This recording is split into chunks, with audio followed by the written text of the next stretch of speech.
Bawal ang libre. Ano ang utos ng dakilang Presidente Lu? Mahal, susunduin ko si mama sa ibang bansa? Kaya parang awa mo na? Tulungan mo akong mamahala sa kumpanya. Maayos naman ang pagiging freelance ko. Ayaw kong makialam sa gulo ng pamilya nyo. Sige na, please. Mabait kong asawa, pag-uwi ko, pagsisilbihan kita ng husto. Jinian Lu, hindi uubra sa akin ang ganyang drama. Mahal kong asawa. Sige na nga. Talo na ako sa'yo. Pangako, babalik ako agad. Hindi ko hahayaang mapagod ang asawa ko. Aalis na ako. Hoy! Mahal? Hindi mo pa ako hinahalikan. Bilisan mo ang pagbalik.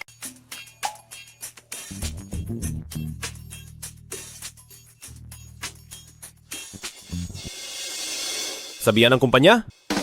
Maghanda sa pagsalubong sa misis ng presidente.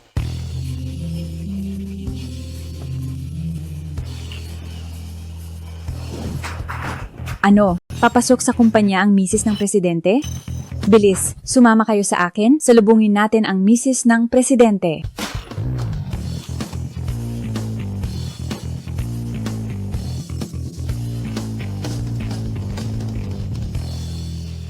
Ang lalaking si Jinian Lu, bakit kailangang maging pabida-bida? Ano bang hinihintay nila sa pinto? Papasok din naman ako sa trabaho, wag na po kayong masyadong mag-abala. Ang baguhan na ito ay walang modo. Hindi mo ba nakitang dumating ang misis ng presidente? Pumasok ka na agad. Hindi ba ako ang sinasalubong nila? Sa kumpanyang ito, may iba pa bang misis ng presidente?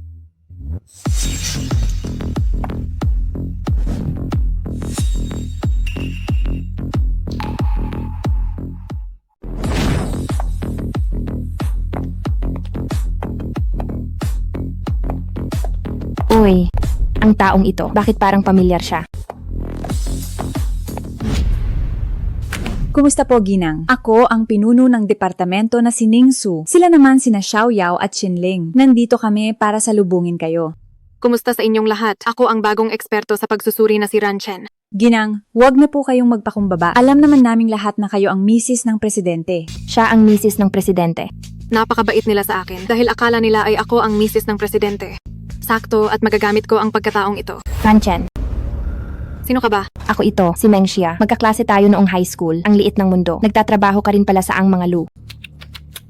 Ikaw pala yung sa klase natin na isang ulila. Wala akong kaklaseng katulad mo. Bakit ganyan ka magsalita? Hoy bago, huwag kang masyadong feeling close. Bago ka lang pala, sinabi na ng Ginang na hindi ka niya kilala. Umalis ka na riyan. Dito po kayo, Ginang.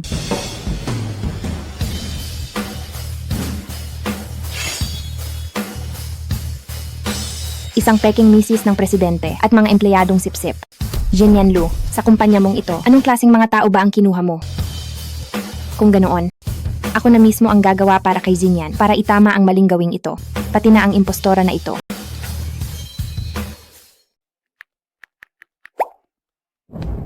Ginang, ano pa po ang gusto ninyong kainin? Bibili na po ako agad. Nasa ibang bansa ang presidente. Sisiguraduhin naming aalagaan kayo ng mabuti. Hoy, Tinatawag mo ba ako? bumaba ka at ibili mo ako ng prutas. Lahat ng prutas, dapat balatan at hiwain, bawat piraso. Hindi dapat lalampas sa 5 centimeters. Wala ka bang kamay o paa? Kung gusto mong kumain, bumili ka ng mag-isa. Ikaw na hampas lupa ka. Paano ka makipag-usap sa ginang? Kung gusto mong maging alipin niya, pues ako hindi. Ulitin mo nga ang sinabi mo. Gusto mo bang punitin ko ang bibig mo?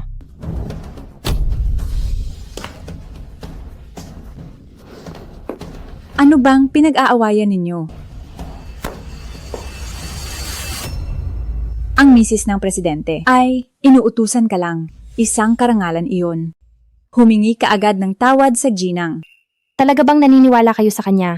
Siyempre naman, maniniwala ba kami sa iyo na isang ulila na walang kwenta? Ulila nga ako, pero hindi iyan rason para laitin ako. Kahit misis ng presidente ka pa, may extra ka bang mata o extra na ilong? Walang mas mataas sa atin. Huwag kang masyadong mayabang. Tama, hindi natin dapat pinagtatawanan ang pinagmulan niya. Dahil ako ang misis ng presidente. Mas mataas talaga ako sa'yo. Natural lang iyon. Unang araw mo pa lang sa trabaho, kinalaban mo na ang misis ng presidente. Mukhang ayaw mo na yata na manatili sa kumpanyang ito. Wala kang kwentang kausap. Ming siya. Anong sinasabi mo? Sabi ko, sobrang mahal ng presidente ang ginang. Nakakainggit talaga. Sa susunod na linggo ay ang pasasalamat para sa ginang. Isama mo naman kami para makakita ng marangyang handaan.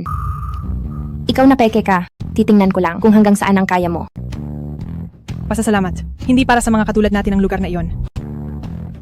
Nabalitaan ko na lumaki sa ibang bansa ang ikalawang senyoritong Lu at babalik na siya kung sakali. Na mapansin tayo ng ikalawang senyorito ay yayaman na tayo at magiging reyna. Sana ay isama tayo ng ginang. Iyon ang pinakamabuti. Ang mga damit ng ginang na milyon-milyon ay isinusuot lang niya sa kumpanya. Ang magsama ng ilang tao sa pasasalamat ay hindi siguro magiging problema. Tama ginang, ang maliit na bagay na ito ay siguradong magagawa mo.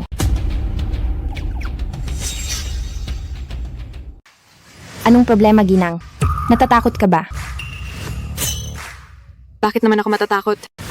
Dadalhin ko kayo doon sa susunod na linggo. Maliban sa iyo.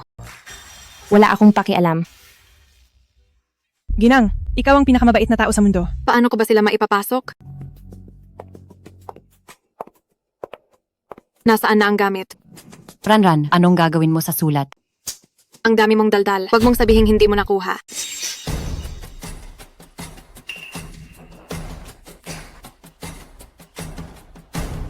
Bayaw. Ayos na ang lahat. Titingnan ko lang.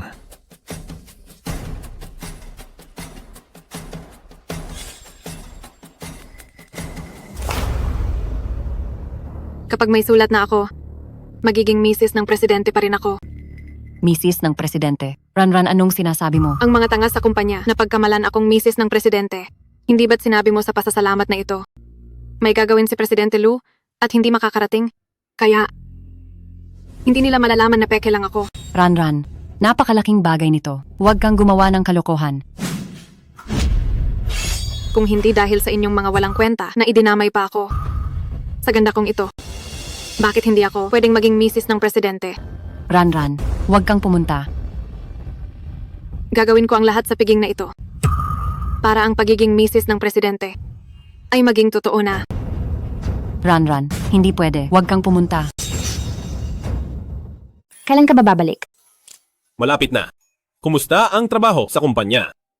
Oo, Sabi ni Ginang mainit ito. Bumili ka pa ng isa. narito ako para magtrabaho, hindi para maging utusan. Mabuti naman. Basta gusto mo. Mama? Sa ugali ni kuya, baka tumakas ang hipag ko. Hayaan mo siyang tumakas. Dahil langit at lupa sila. Ano ba ang nakita niya sa kanya? Gusto mo ba? Silipin ko para sa inyo? Sige, ibaba ko na. Teka, Mama! Nasaan si Zichen? Bumalik na siya sa paaralan. Bumalik na. Hindi ba matagal siyang wala? Akala ko ba sasamahan kayo pa uwi? Matanda na ako. Kailangan ko pa ba siya? Pero ikaw, sa tagal ko sa ibang bansa. Ang kasal mo, hindi mo sinabi sa akin. Mama, narito na ako para sunduin kayo. Isa ba siyang ulila? Ang kasal na ito, hindi ako pumapayag. Mama, hindi mo siya dapat maliitin dahil lang isa siyang ulila. Mababa ang katayuan niya. Sa ating pamilya, Lu, langit at lupa ang agwat. Pinakasalan ka niya dahil may balak siya. Mama! Sa paningin mo ba, lahat ba ituso? Para sa iyo lang ito at ako pa ang sisisihin mo. Hinto, wag aalis. Gustong umalis, huli na. Ano? Kinuha ni Zichen Lu ang eroplano? Oo, tama iyan. Nakalimutan ng ina dahil sa manugang. Gusto mo siyang makita, hindi ko hahayaan.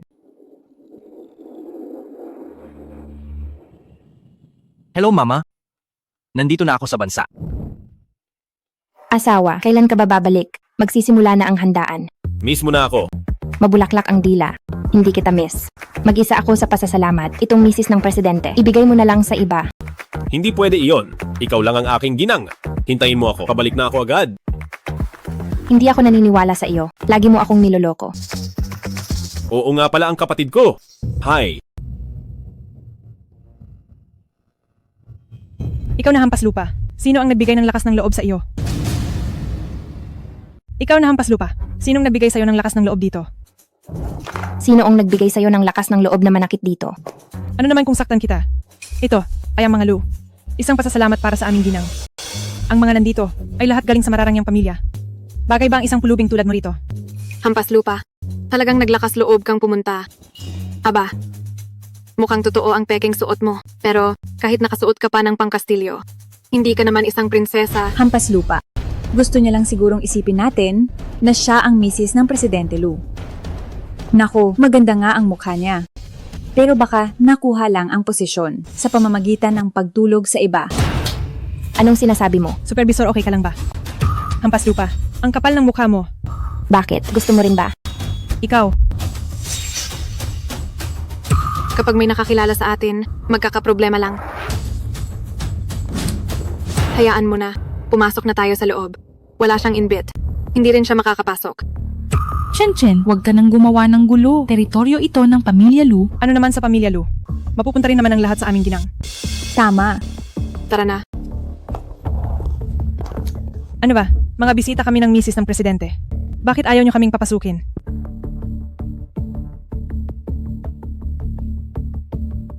Bakit kailangan pa ng sulat kung ang ginang mismo ang dadalo?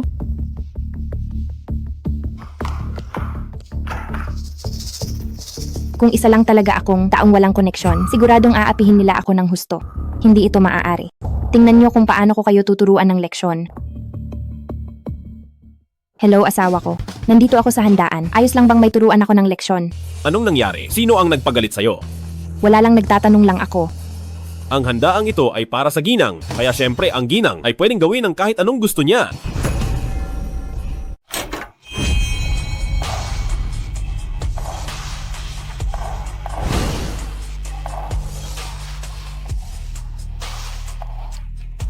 Sino iyan? Hindi ko alam, pero sa aura niya, mukhang siya ay anak ng pamilyang kasing yaman ng ang mga Lu. Kung ganoon, ay baka siya na ang anak ng pinakamayaman. Kalokohang anak ng mayaman. Trabahado lang siya sa ang mga Lu. Sino naman kayo? Siya ang batang ginang ng ang mga Lu. Ang pasasalamat na ito ay para talaga sa kanya. Espesyal na inihanda ng asawa ko ang piging na ito. Tungkol naman sa aking pagkatao. Gusto ko na ang asawa ko ang mag-anunsyo nito. Kaya pakiusap sa inyo, ilihim muna ninyo ito. Sige, napakatamis ng relasyon ni Presidente Lu at ng ginang. Walang nakakakilala sa misis ng presidente. Mabuti naman, Kilala siya ng misis ng presidente. kilala ko siya. Kaklase ko siya noong high school. Pero, hindi ko siya inimbitahan. Pumunta nang walang imbitasyon at nagbihis pa ng ganito kabongga. Gusto mo bang akitin si Presidente Lu? Bagong kasal pa lang si Presidente Lu at ang ginang. Nasa gitna pa sila ng tamis. Akala mo ba ay pwedeng sumingit ang kahit sino? May mga taong gustong umangat agad. Mabilis ang sagap mo ng balita. Alam mong babalik si Presidente Lu ngayon. Darating si Presidente Lu. Akala ko ba ay hindi siya makakaabot. Natatakot ka na ba? Nag-aalala ka na kapag dumating si Presidente Lu ay mabubunyag ang tunay mong pagkatao. Kalokohan. Bakit naman ako matatakot? Ikaw naman, saan ka kumuha ng lakas ng loob? Nahamunin ako dito sa ang mga Lu. Hindi ko kailangan ng lakas ng loob mula sa iba dahil ang piging na ito ngayong araw ay para talaga sa akin. Hahaha, para sa'yo ito. Hampas lupa. Ang kapal talaga ng mukha mo. Nakisama ka lang sa amin. At naglalakas loob pang magpuro dada rito. Ngayon lang ako nakakita ng taong kasing kapal ng mukha mo. Narito lang ang ginang, pero nagawa mo siyang gayahin. Gusto mo na bang mamatay? Hoy, sa tingin nyo, posible. Kaya nainimbita siya ni Presidente Lu. Imposible. Napakataas ng katayuan ni Presidente Lu para makilala ang isang hamak na trabahador na hindi nag-aral. Hampas lupa. Kung gusto mong magmayabang, gamitin mo ang utak mo. Kung hindi ka kabilang dito, huwag kang mamilit. Dahil kung hindi, magiging katatawanan ka lang. Paano nakasali ang ganyang tao sa pasasalamat ng ang mga Lu? Hindi ba't nakakababa ito ng antas natin? Hampas lupa. Isa ka lang hamak na manok. Kahit gaano ka pa mag-ayos, manok ka pa rin. Pero iba ako sa iyo. Ako ay isang maringal na phoenix. Sa isang salita ko lang, mapapalayas na kita rito. Ranchan, hindi ka ba napapagod magpanggap? Ganyan ka ba makipag-usap sa akin? Ako ang misis ng presidente. Kapag sinabi kong lumayas ka, dapat kang lumayas. Ito ang kapangyarihan. Pinalayas ka na ng ginang. Meng, humingi ka na lang ng tawad sa ginang. Hindi ako. ang dapat humingi ng tawad. Manluloko ka. Nagagawa mo pang magdahilan.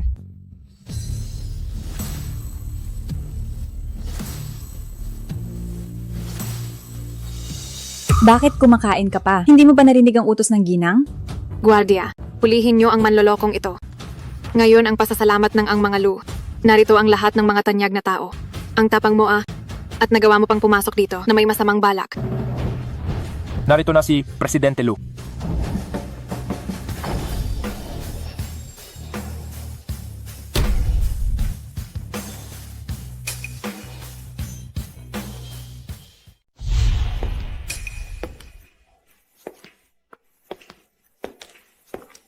Ay, hindi si Jin yan.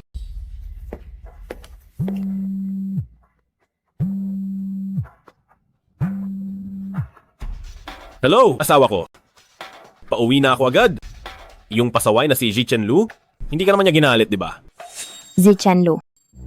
Siya pala ang kapatid mo. Pupuntahan ko siya.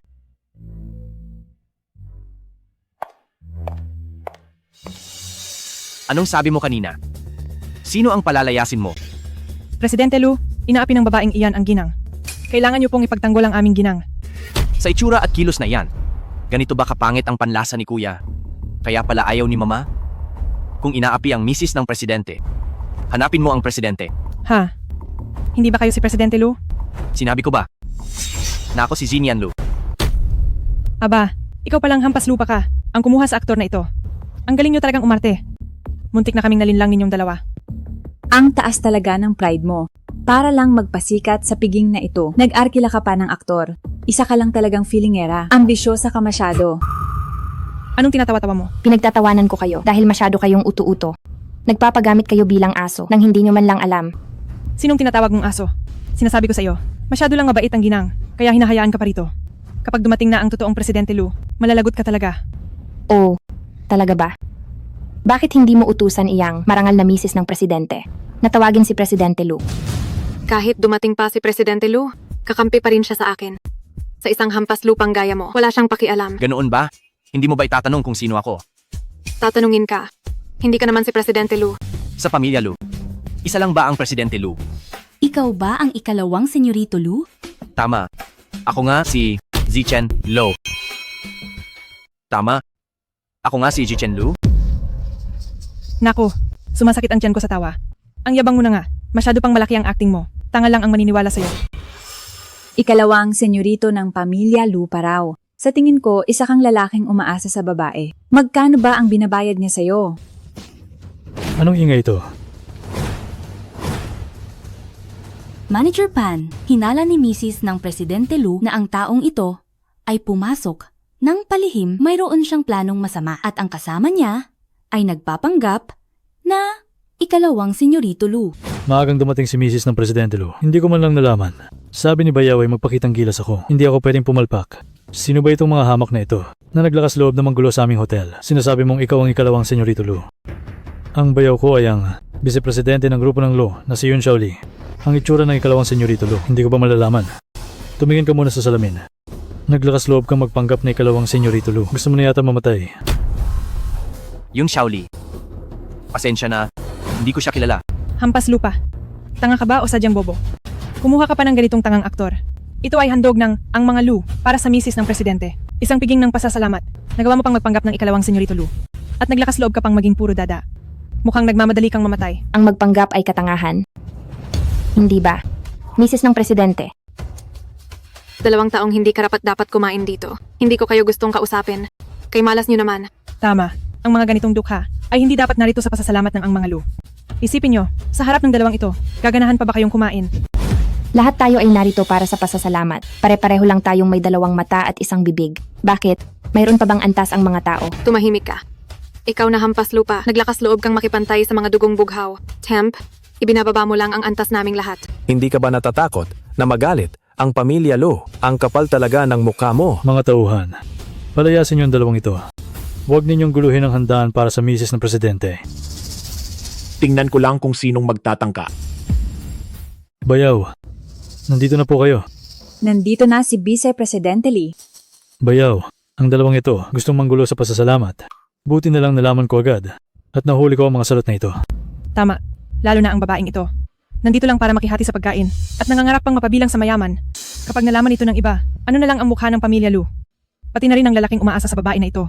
Naglakas loob pang magpanggap na ikalawang senyorito Lu. Talagang wala siyang takot. Kalokohan. Bayaw, huwag kang mag-alala. Palalayasin ko na ang dalawang ito. Guardia.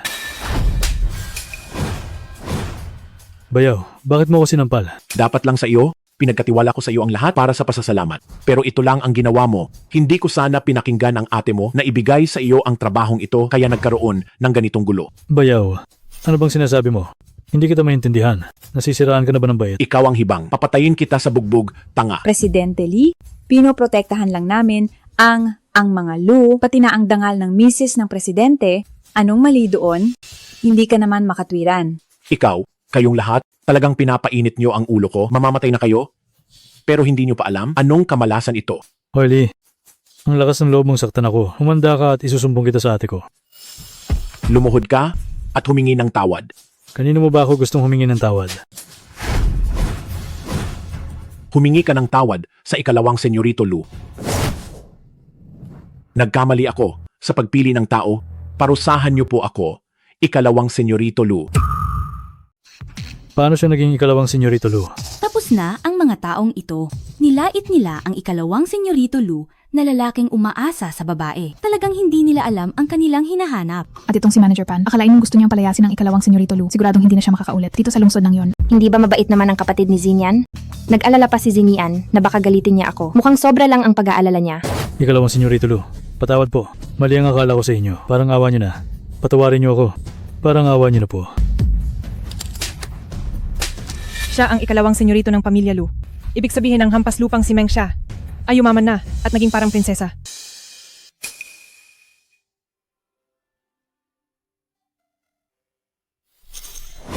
Kahit matagal akong wala sa bansa, ako si Zichen Lu.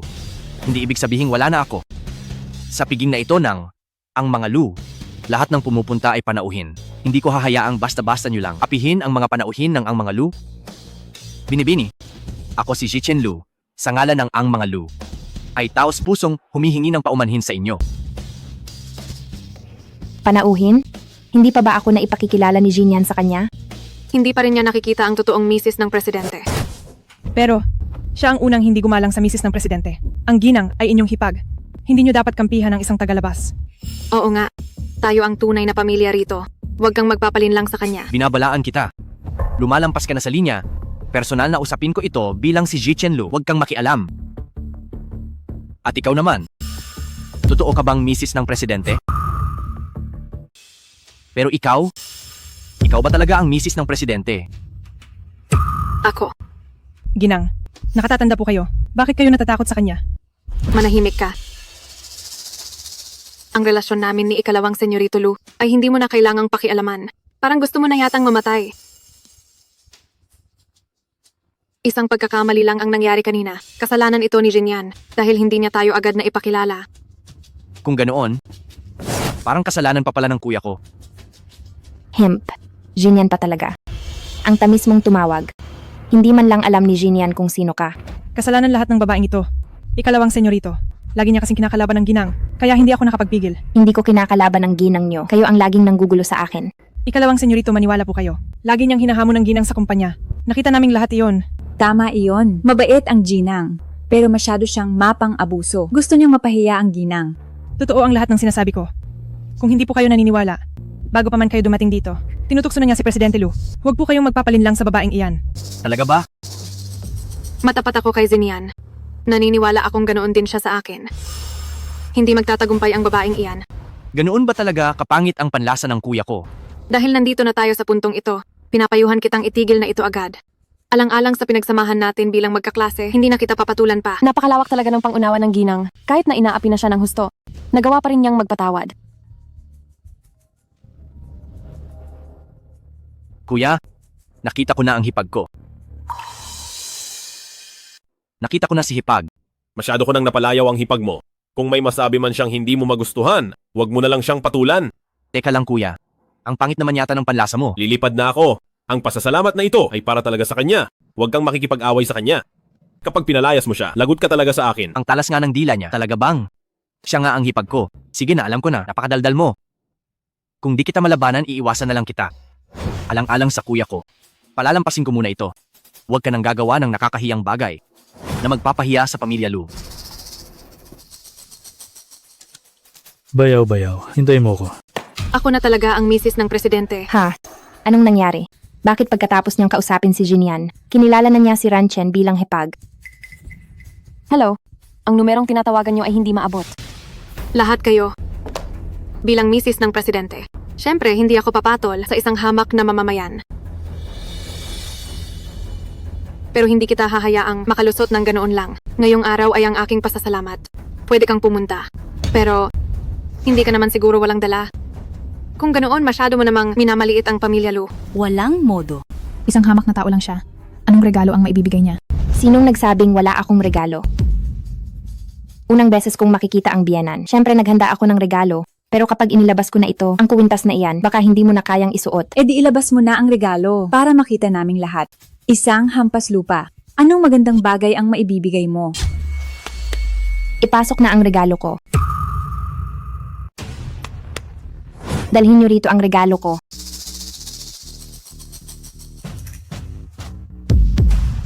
Tama ba ang nakikita ko? Anong nangyari? Ito ay obra ni Maestro Lanruo. Bakit kapareho ito ng sa akin? Ano? Obra ni Maestro Lanruo? Nagkakahalaga iyan ng 10,000 dolyar, isang pambihirang kayamanan. Matagal siyang nagtago, huli natin siyang nakita sa handaan ng anak ng pinakamayaman. Sigurado ka ba sa nakita mo? Hindi ako nagkakamali. Sa likod ng bawat gawa ni Maestro Lanruo, mayroong nakasabit na orkidya na siya mismo ang naglagay. Napakahirap nitong gayahin. Hindi ko alam kung nagustuhan ba ng ginang ang regalo ko. Ang kuwintas na bigay niya, bakit katulad ng suot ng ginang? Hindi ba't ang bawat gawa ni Maestro Lanruo ay isa lang sa mundo? Dalawang magkaparehong kuwintas, siguradong ang isa ay peke. Kanino kaya ang peke? Kailangan pa bang itanong yan? Siyempre ang hampas lupa na yan ay peke. Ang kuwintas na ito ay bigay sa akin ni Jinian. Ito ang simbolo ng aming pag-ibig. Sinasabi mong peke ito. Pinapahiya mo ba ang aming pamilya, Lu? Ang mamahaling gamit na ito ay personal na ibinigay ni Maestro Lanruo. Sinasabi mong peke ito. Binabastos mo si Maestro Lanruo. Tigil-tigilan mo ako. Sino ka ba? At sino si Maestro Lanruo? Ibibigay niya sa'yo. Napakasinungaling mo talaga. Akala mo ba lahat kami rito ay tanga? Napakakapal ng mukha mong hampas lupa ka. Sinabi na lahat ng gawa ni Maestro Lanruo ay totoo. Ang kuwintas na puso ng dagat na ito ay bigay ni Presidente Lu sa misis ng presidente bilang simbolo ng pag-ibig. Ang lakas ng loob mong sabihin totoo, yang sayo. Alam mo ba kung magkano ang halaga ng kuwintas na ito? Hindi dahil hindi mo makuha ay hindi ko makuha. Hindi lang ang kuwintas na ito. Kahit gusto ko pa, ang lahat ng kayamanan ni Maestro Lanruo, ibibigay niya sa akin. Ako ang paboritong estudyante ni Maestro Lanruo. Ang paghingi ng kuwintas ay isang salita ko lang. Ang peke ay peke. Ranchen, anong ginagawa mo? Diyos ko, ang mga sirang perlas ay muling nagkasama-sama. Mukhang may sikreto ang kuwintas na ito. Kahit hindi ito gawa ni Maestro Lanruo, isa pa rin itong kayamanan. Ang masira ito ng ganito ay talagang sayang naman. Isang simpleng laro lang yan.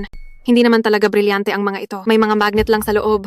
Hindi naman bulag ang lahat dito. Totoo man o peke. Hindi nyo ba makita ang brilyante? Hindi siguro iniisip ng ginang na dahil wala akong koneksyon sa parehong kuwintas na ito, ay iisipin nyo na sa inyo ang totoo at ang sa akin ay peke.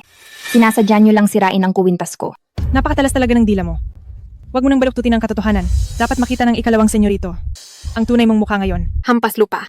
Ayaw mo talagang sumuko. Hayaan mong ipakita ko sa lahat kung ano talaga ang nasa loob nito.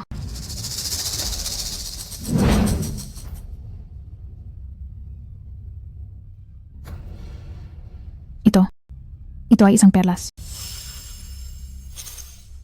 Diyos ko, totoo nga. May markang apoy ang perlas kapag nabasag. Hindi ito maaaring magkamali. Napakabihira ng mga perlas na ito. Balita ko may bumili ng isa sa halagang mahigit $1 million. Kung ang buong kuwintas ay perlas, magkano kaya ang halaga niyan? Totoo ang sa kanya. Ibig sabihin ay peke ang suot ng ginang.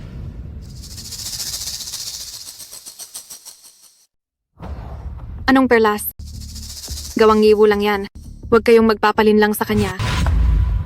Sinira mo ang regalo ko sa biyanan ko. Pinili ko to sa tulong ni Jinian. Paborito ito ng biyanan ko. Tama na. Itigil mo na yan. Ang mga salitang yan, dapat ay sa'yo ko sinasabi. Hampas lupa. Pagod ka na bang mabuhay? Ang lakas ng loob mong itulak si Ginang, humingi ka agad ng tawad sa kanya. Gusto mo akong mag-sorry? Lumuhod ka na, humingi ka ng tawad sa akin at baka sakaling patawarin kita. Mukhang masyado akong mabait.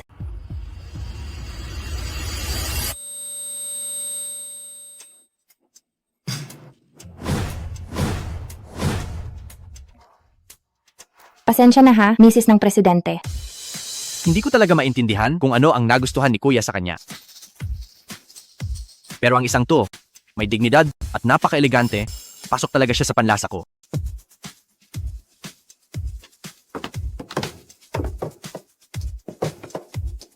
Ipaimbestiga mo siya sa akin.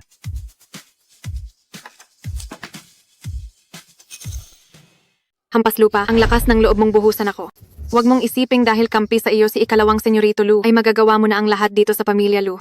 Sinasabi ko sa iyo, ako ang tunay na may bahay ng pamilya Lu. Tama po kayo, Ginang. Oras na para turuan ng leksyon ang hampas lupang ito para mapanatili ang dangal ng pamilya Lu. Guardia, bilis. Gapusin niyo ang babaeng ito. Italin niyo ang kanyang mga kamay at paa at itapon siya sa squatter.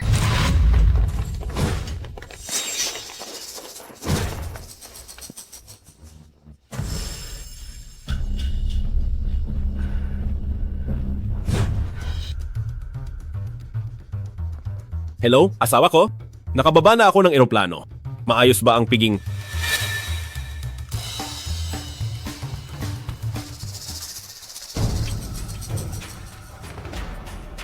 Hello, Mama. Anak na lalaki, nakita mo na ba siya? Nakita ko na hindi naman siya espesyal. Sabi ko na nga ba? Ano ba ang aasahan mo sa isang ulila? Pagbalik ko ay paghihiwalayin ko sila. Nga pala Mama, may nagustuhan akong babae. Ah, ano ka mo? Hindi pwede ang nahanap ni Kuya, pero itong nahanap ko ay napakaganda. Hay, sige na Mama, hindi na muna ako makikipag-usap sa iyo. Pupunta na ako para kampihan ang babaeng iyon.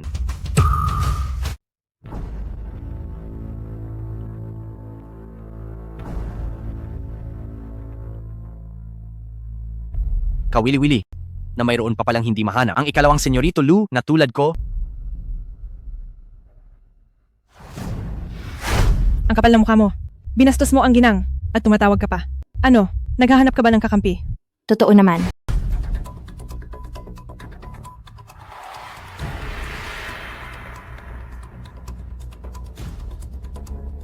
Gusto kong makita kung sinong matapang ang nangahas na apihin ang asawa ni Jinyan Lu. Ang kapal ng mukha mo. Masyado lang mabait ang Ginang, kaya nakakapagmayabang ka pa rito. Huwag mong isiping dahil kasama mo ang ikalawang senyorito Lu, ay kaya mo nang labanan ang Ginang. Sa pamilya Lu, ang Presidente Lu pa rin ang masusunod. Ganoon ba? Tutulungan mo ba talaga ang isang estranghero? Ako ang hipag mo. Sinabi ko na, siya ang aking kapareha sa sayaw. Hindi ko papayagang apihin mo siya ng ganyan. Binastos niya ako at tutulungan mo pa siya. Kung ganoon ay huwag mo akong sisihin. Kung maging malupit ako sa inyo, Ano ang gagawin mo sa amin? Itatali ang mga kamay at paa at itatapon sa squatter. Hindi ka ba natatakot na pagalitan ka ni Presidente Lu? bakit ako matatakot? Ako ang misis ng presidente ng pamilya Lu. Isa ka lang ordinaryong kasamang babae. Hindi ba kita pwedeng palayasin? Mga tauhan, palayasin siya agad. Narito na ang Presidente Lu.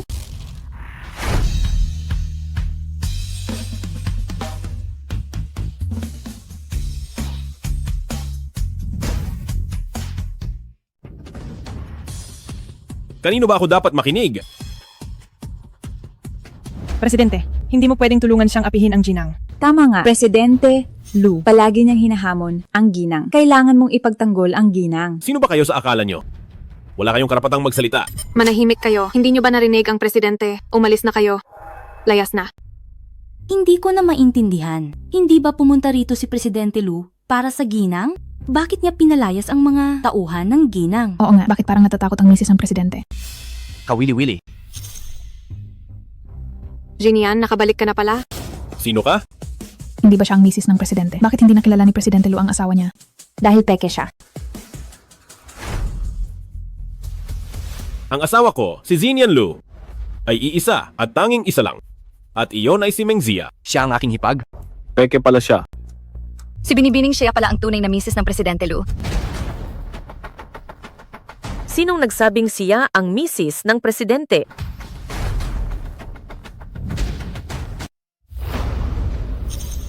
Isang ulila.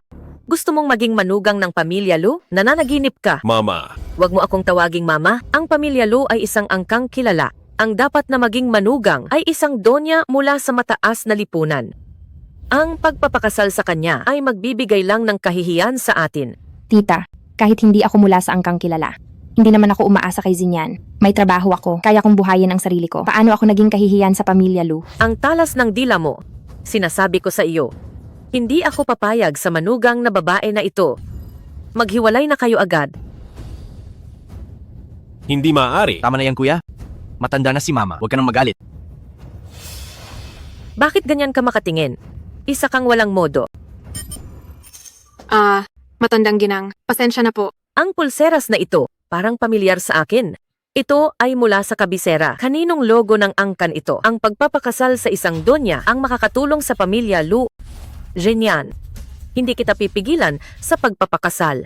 Pero ang mapapangasawa mo ay dapat isang dalagang mula sa marangal na angkan. Mama, nababaliw ka na ba? Hindi ako baliw.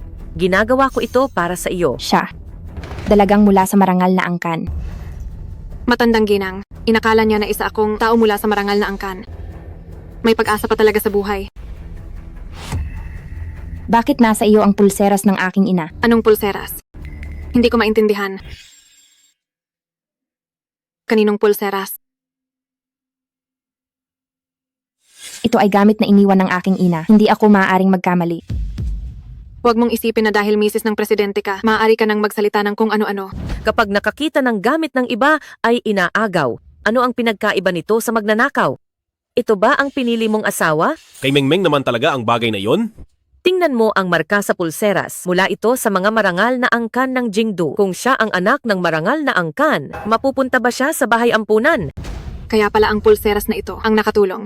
Mga marangal na angkan ng Jingdu. Ang pagkakakilanlang ito ay mas marangal kaysa sa misis ng presidente. Kapag nalaman ko kung anong pamilya, pupunta ako sa kabisera para magpakilala.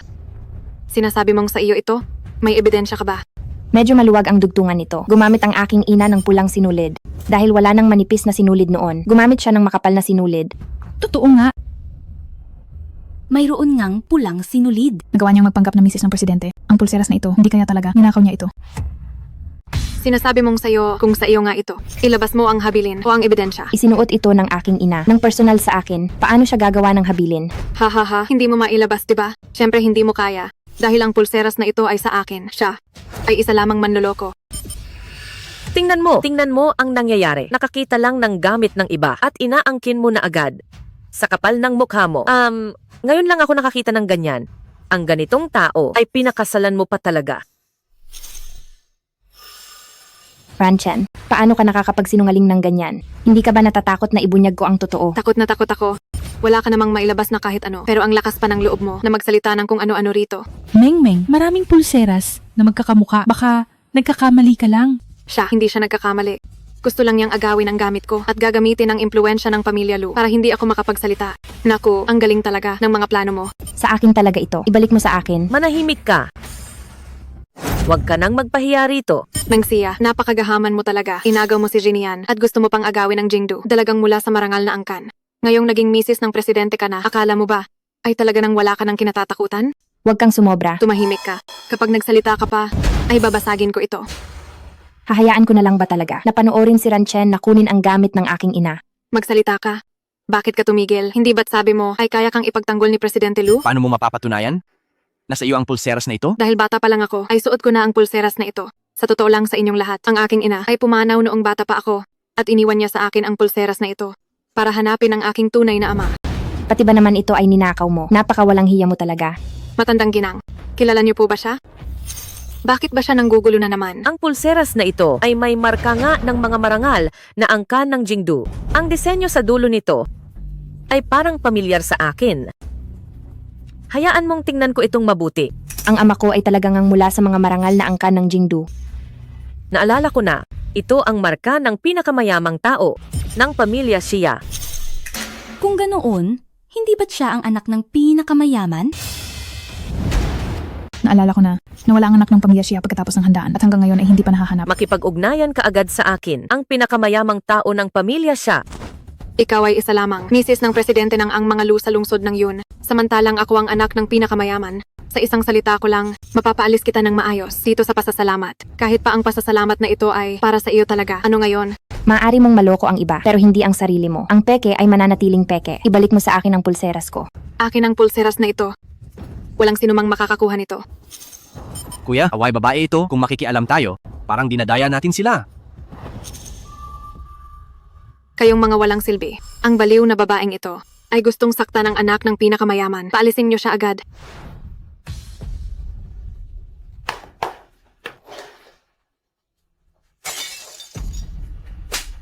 Gamit ito ng aking ina. Hindi ko hahayaang makuha mo ito.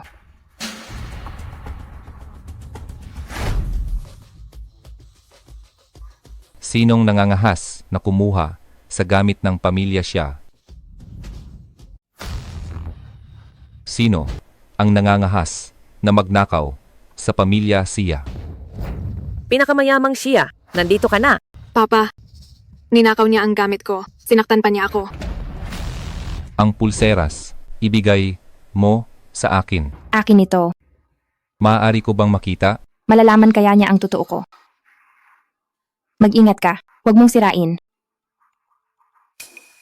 Sa wakas, nahanap na kita. Saan mo nakuha ang pulseras na ito? Pinakamayamang siya. Nakita ko sa kamay ng anak mo ang kuwintas na ito. Tama. Papa, ako ang tunay mong anak. Papa, ibinigay sa akin ng ina ko ito. Matagal na kitang hinahanap. Sabi ko na nga ba, anak lang ng mga marangal na angkan ng Jingdu ang bagay sa pamilya Lu. Kung ako sa'yo, umalis ka na.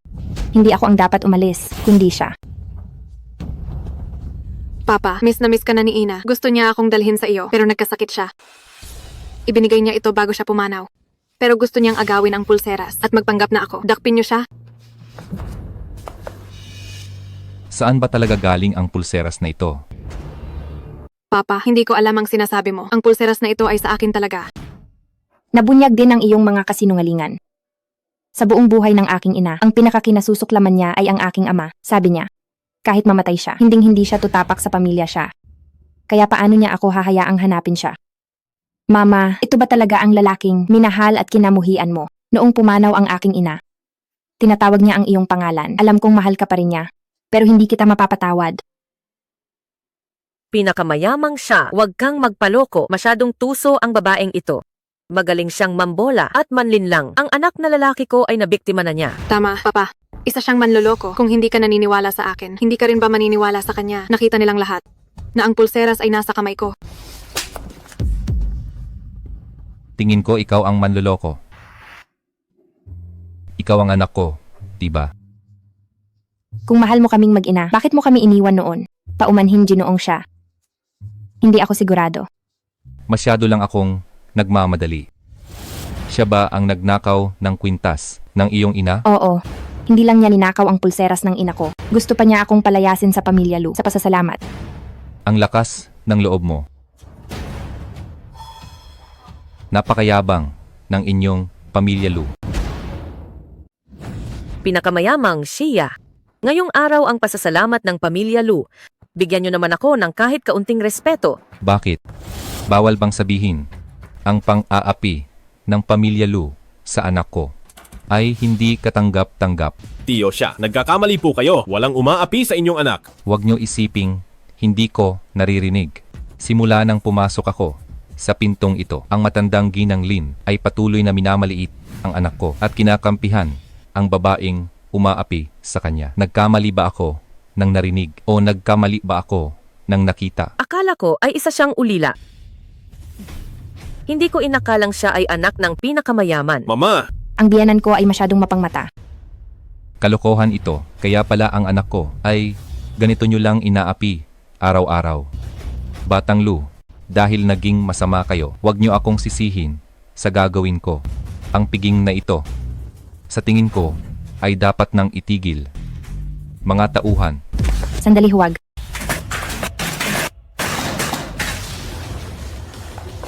Hindi ko talaga inaasahan na ang pamilya Lu ay hahayaan ang misis ng presidente na maging ganito kabastos. Ang ganitong pamilya ay may gana pang magsabing elite sila.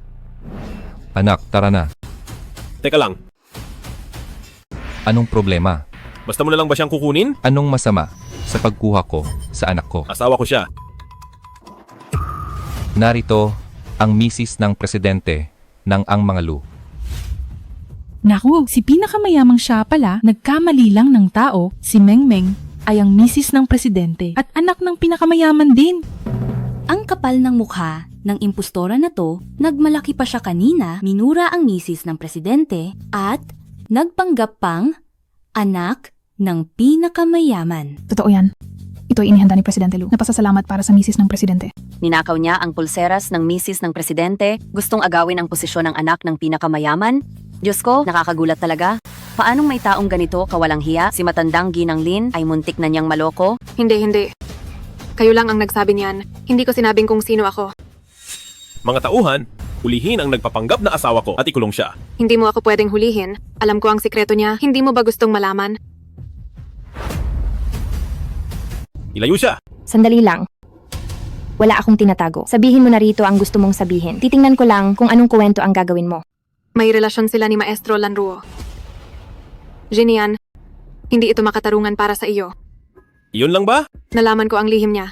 Takot siyang sabihin ko sa iyo, kaya sinet up niya ako. Tumahimik ka. Tuwing naririnig kitang tinatawag si Xinyan, gusto kitang saktan. Nananakit siya. Tulong. Bagay lang iyan sa iyo dahil nagpanggap ka pang ako at nanira ka pa. Xinyan, Ilayo na iyan. Presidente Lu, niloloko ka lang niya. Masakit ba ang kamay mo? Opo, Hay. anak. Umuwi na tayo kay Papa. Papa, bakit ka nandito? Matagal ka na naming hinahanap ni Lola. ito pala ang tunay mong anak. Ginoong siya. Salamat sa pagpunta sa aking pasasalamat. Narito na ang anak mo para sa iyo. Alam kong galit ka sa akin. Bigyan mo ako ng pagkakataong bumawi. Bumalik ka na sa iyong papa. Ang lahat ng mayroon ako ngayon ay ipapamana ko sa iyo. Anong pinagsasabi mo? Sino ba siya sa akala niya? Mama, anong sinasabi nyo? Anak ko siya. 20 taon na ang nakalipas. Pinalayas nyo silang mag-ina. Ngayong nahanap ko na siya sa pagkakataong ito. Hindi na ako aatras. Anong anak mo? Ang tanging anak mo ay si Bahe. Hanggat buhay pa ako, huwag mong asahang makakapasok ang babaeng iyan. Aray. Aray ang dibdib ko. Lola, huwag niyo na pong galitin si Papa. Hindi ko nabalitaang may anak pa ang pinakamayamang tao. Hindi mo ba alam? Ang isang ito ay anak ng pinsan ng pinakamayamang tao. Ang pinsang iyon ay hindi pa kasal at ang bata ay pinalaki ni Ginang Bay mula pagkabata. Ganoon pala iyon. Ang gulo ng pasasalamat na ito, 2 eksena sa isang araw. Napaka-interesante talaga. Doon na kayo mag-away. Ito ang pamilya Lu. Kahit hindi ako kasing yaman nyo. Wala naman akong kailangan. Huwag na kayong magpakitang tao. Pumunta pa kayo rito para lang sa palabas na ito. Pagod na ako. Walang galang. Hindi naman tayo malugod dito at pinagtatabuyan ka na nga. Sa loob ng 3 araw, ako, si Donghai Xia, sa Hacienda Xia, ay magdaraos ng pagtitipon. Sasabihin ko sa lahat na si Meng Xia ay ang aking anak at siya ang magiging tanging tagapagmana ng Ang Mga Xia. Babalik ka ba? Ate, lalo akong nagiging interesado sa iyo.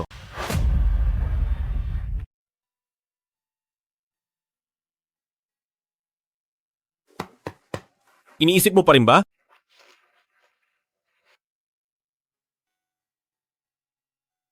Asawa.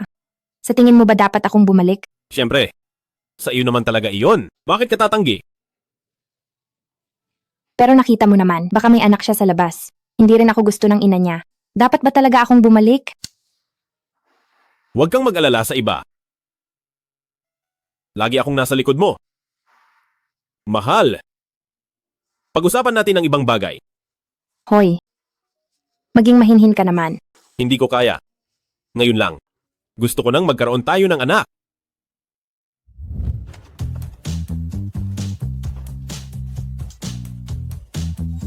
Ehem. Mama, papasok ka sa kwarto ng iba. Hindi ka ba pwedeng kumatok muna? Kumatok pa sa kwarto ng anak ko. Wala namang ganyang panuntunan noon. Kailan ka babalik sa pamilya siya? Sinasabi ko sa iyo, ang pagiging anak ng pinakamayaman ay sapat na para sa pamilya Lu natin. Mama, ano bang sinasabi mo? Bakit ka naninigaw? Nakakainis kayo?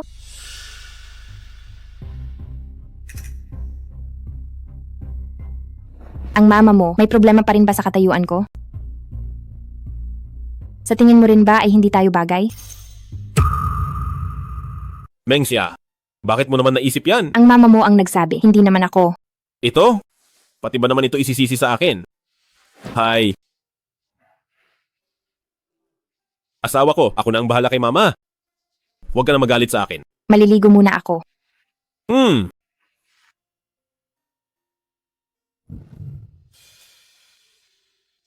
Asawa ko, bakit hindi ka lumapit sa akin pagkaligo? Sino ang nagsabing lalapit ako sa'yo? Kailangan kong gumawa ng disenyo. Trabaho ito mula sa ang mga Lu. Kailangan na itong ipasa bukas.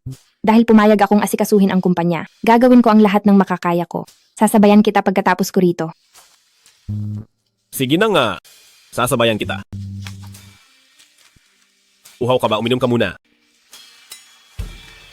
Gutom ka ba? Kumain ka ng prutas.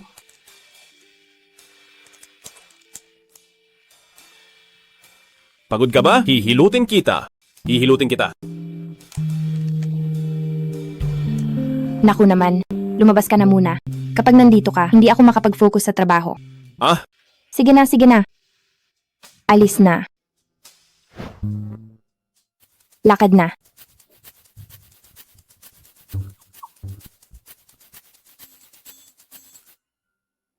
Aba, kaya pala ang hamak na si Mengxia ay naglalakas loob na kalabanin si Ginang.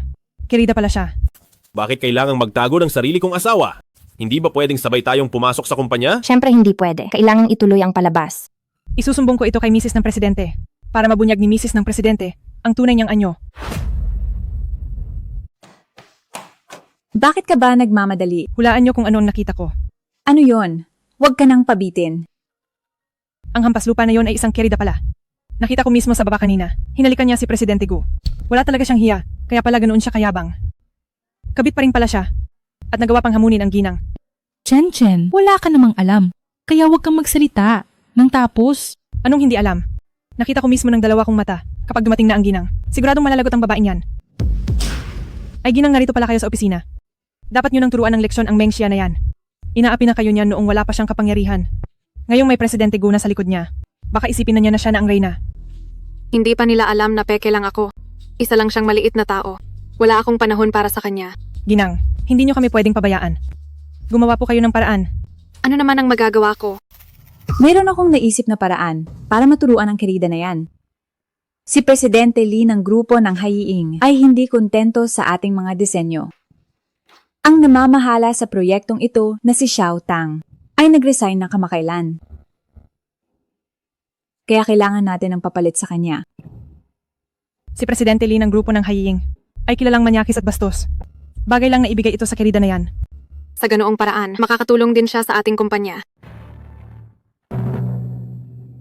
Bakit nyo ba ako tinitingnan ng ganyan? Alam na kaya nila ang totoo na ako ang tunay na misis ng Presidente.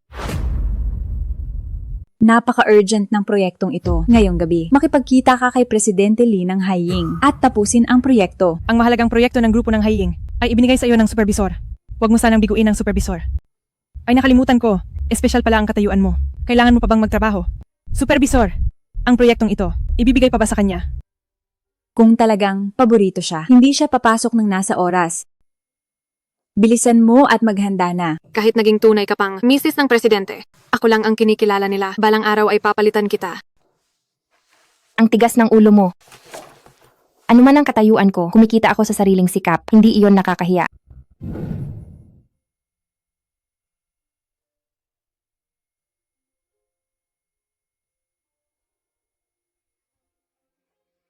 Ginang, bakit hindi niyo sabihin ang totoo? May mga tao na naniniwala lang sa nakikita nila. Wala silang pakialam sa katotohanan, hindi ba? Ginang, mag-ingat po kayo mamaya. Hindi mabuting tao ang Presidente Lee na iyon. Oo, noong ibinigay nila ito sa akin, alam ko na.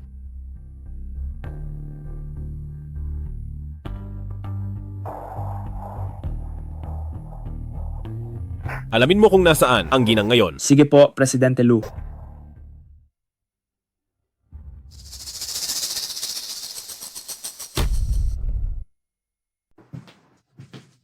Dali, upo ka na. Ang batang disenyador ng Ang Mga Lu ay napakaganda talaga. Halika, uminom tayo. Ha ha ha ha ha. Presidente Lee, tingnan muna natin ang plano. Dito ay sinunod ang gusto nyo. Binago ito mula sa dating plano. Mas matapang na ang mga kulay. At dito naman, binago rin namin ang bahagi ng uka na baka magkaroon ng aberya para siguradong swabe ang daloy. Hindi ko alam kung pasok ba ito sa gusto nyo. Isang tabi muna ang plano. Ubusin mo muna ang alak na ito. Kung matapang o hindi, kailangan ko munang makita ang gawa bago ko malaman, tama ba ako? Presidente Lee, madali po akong malasing. Kung seryoso kang makipag-usap, ubusin mo ang alak na ito. Kung hindi, huwag na lang. Presidente Lee, hindi talaga ako pwedeng uminom. Masama akong malasing. Nagwawala ako kapag marami nang nainom. Baka masira lang ang relasyon natin. Ang kapal ng mukha mo. Ang pagpainom ko ay pagbibigay galang sa iyo. Huwag kang magmalinis. Sa isang salita ko lang ay pwedeng ipatanggal ka ng Ang Mga Lu sa trabaho. Ikaw na bata ka, na mag-isang nagtatrabaho. Dapat alam mo ang lulugar. Ha ha ha ha ha. Ganyan ba talaga? Makipagnegosyo si Presidente Lee. Ha ha ha ha. Siyempre naman, kung walang sakripisyo, huwag kang umasang may kontrata. Wala akong pakialam sa kontrata, pero ang mga basurang gaya mo ay hindi ko palalampasin. Palaban ka ha. Gustong gusto ko sa kama ang magpaamo ng mga babaeng gaya mo. Tumawag na ako ng pulis. Maghintay ka na lang na mahuli. Mahal ko. Ikaw ang kusang lumapit dito.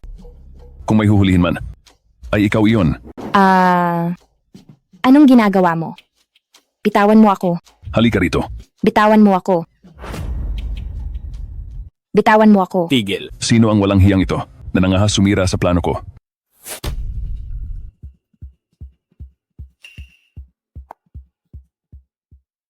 Presidente Lu, ano po ang ginagawa niyo? Ang babaeng ito ay kusa namang lumapit. Nakikipaglaro lang naman ako sa kanya. Teka, Presidente Lu, sabihan niyo silang dahan-dahan lang. Aray, siya ay galing sa grupo ng Lu. Lagi silang gumagamit ng ganitong paraan para makapirma ng kontrata. Hindi ko lang talaga natiis ang tukso. Hindi ko po ito kasalanan. Shanghai Lee, wala ka talagang hiya. Anong paraan ng kontrata ang sinasabi mo? Presidente Lu, kailangan niyo po akong paniwalaan. Siya ang patuloy na tumutukso sa akin at sa katunayan ay itinulak ko pa nga siya palayo.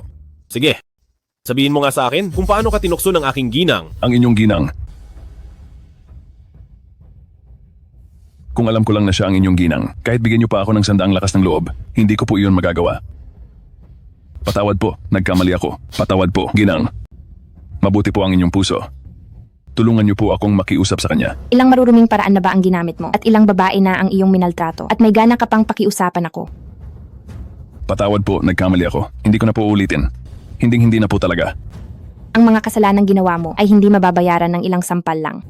Ilayo siya. Presidente Lu, patawarin niyo na po ako sa pagkakataong ito. Wala ka na ba talagang gustong sabihin sa akin? Asawa.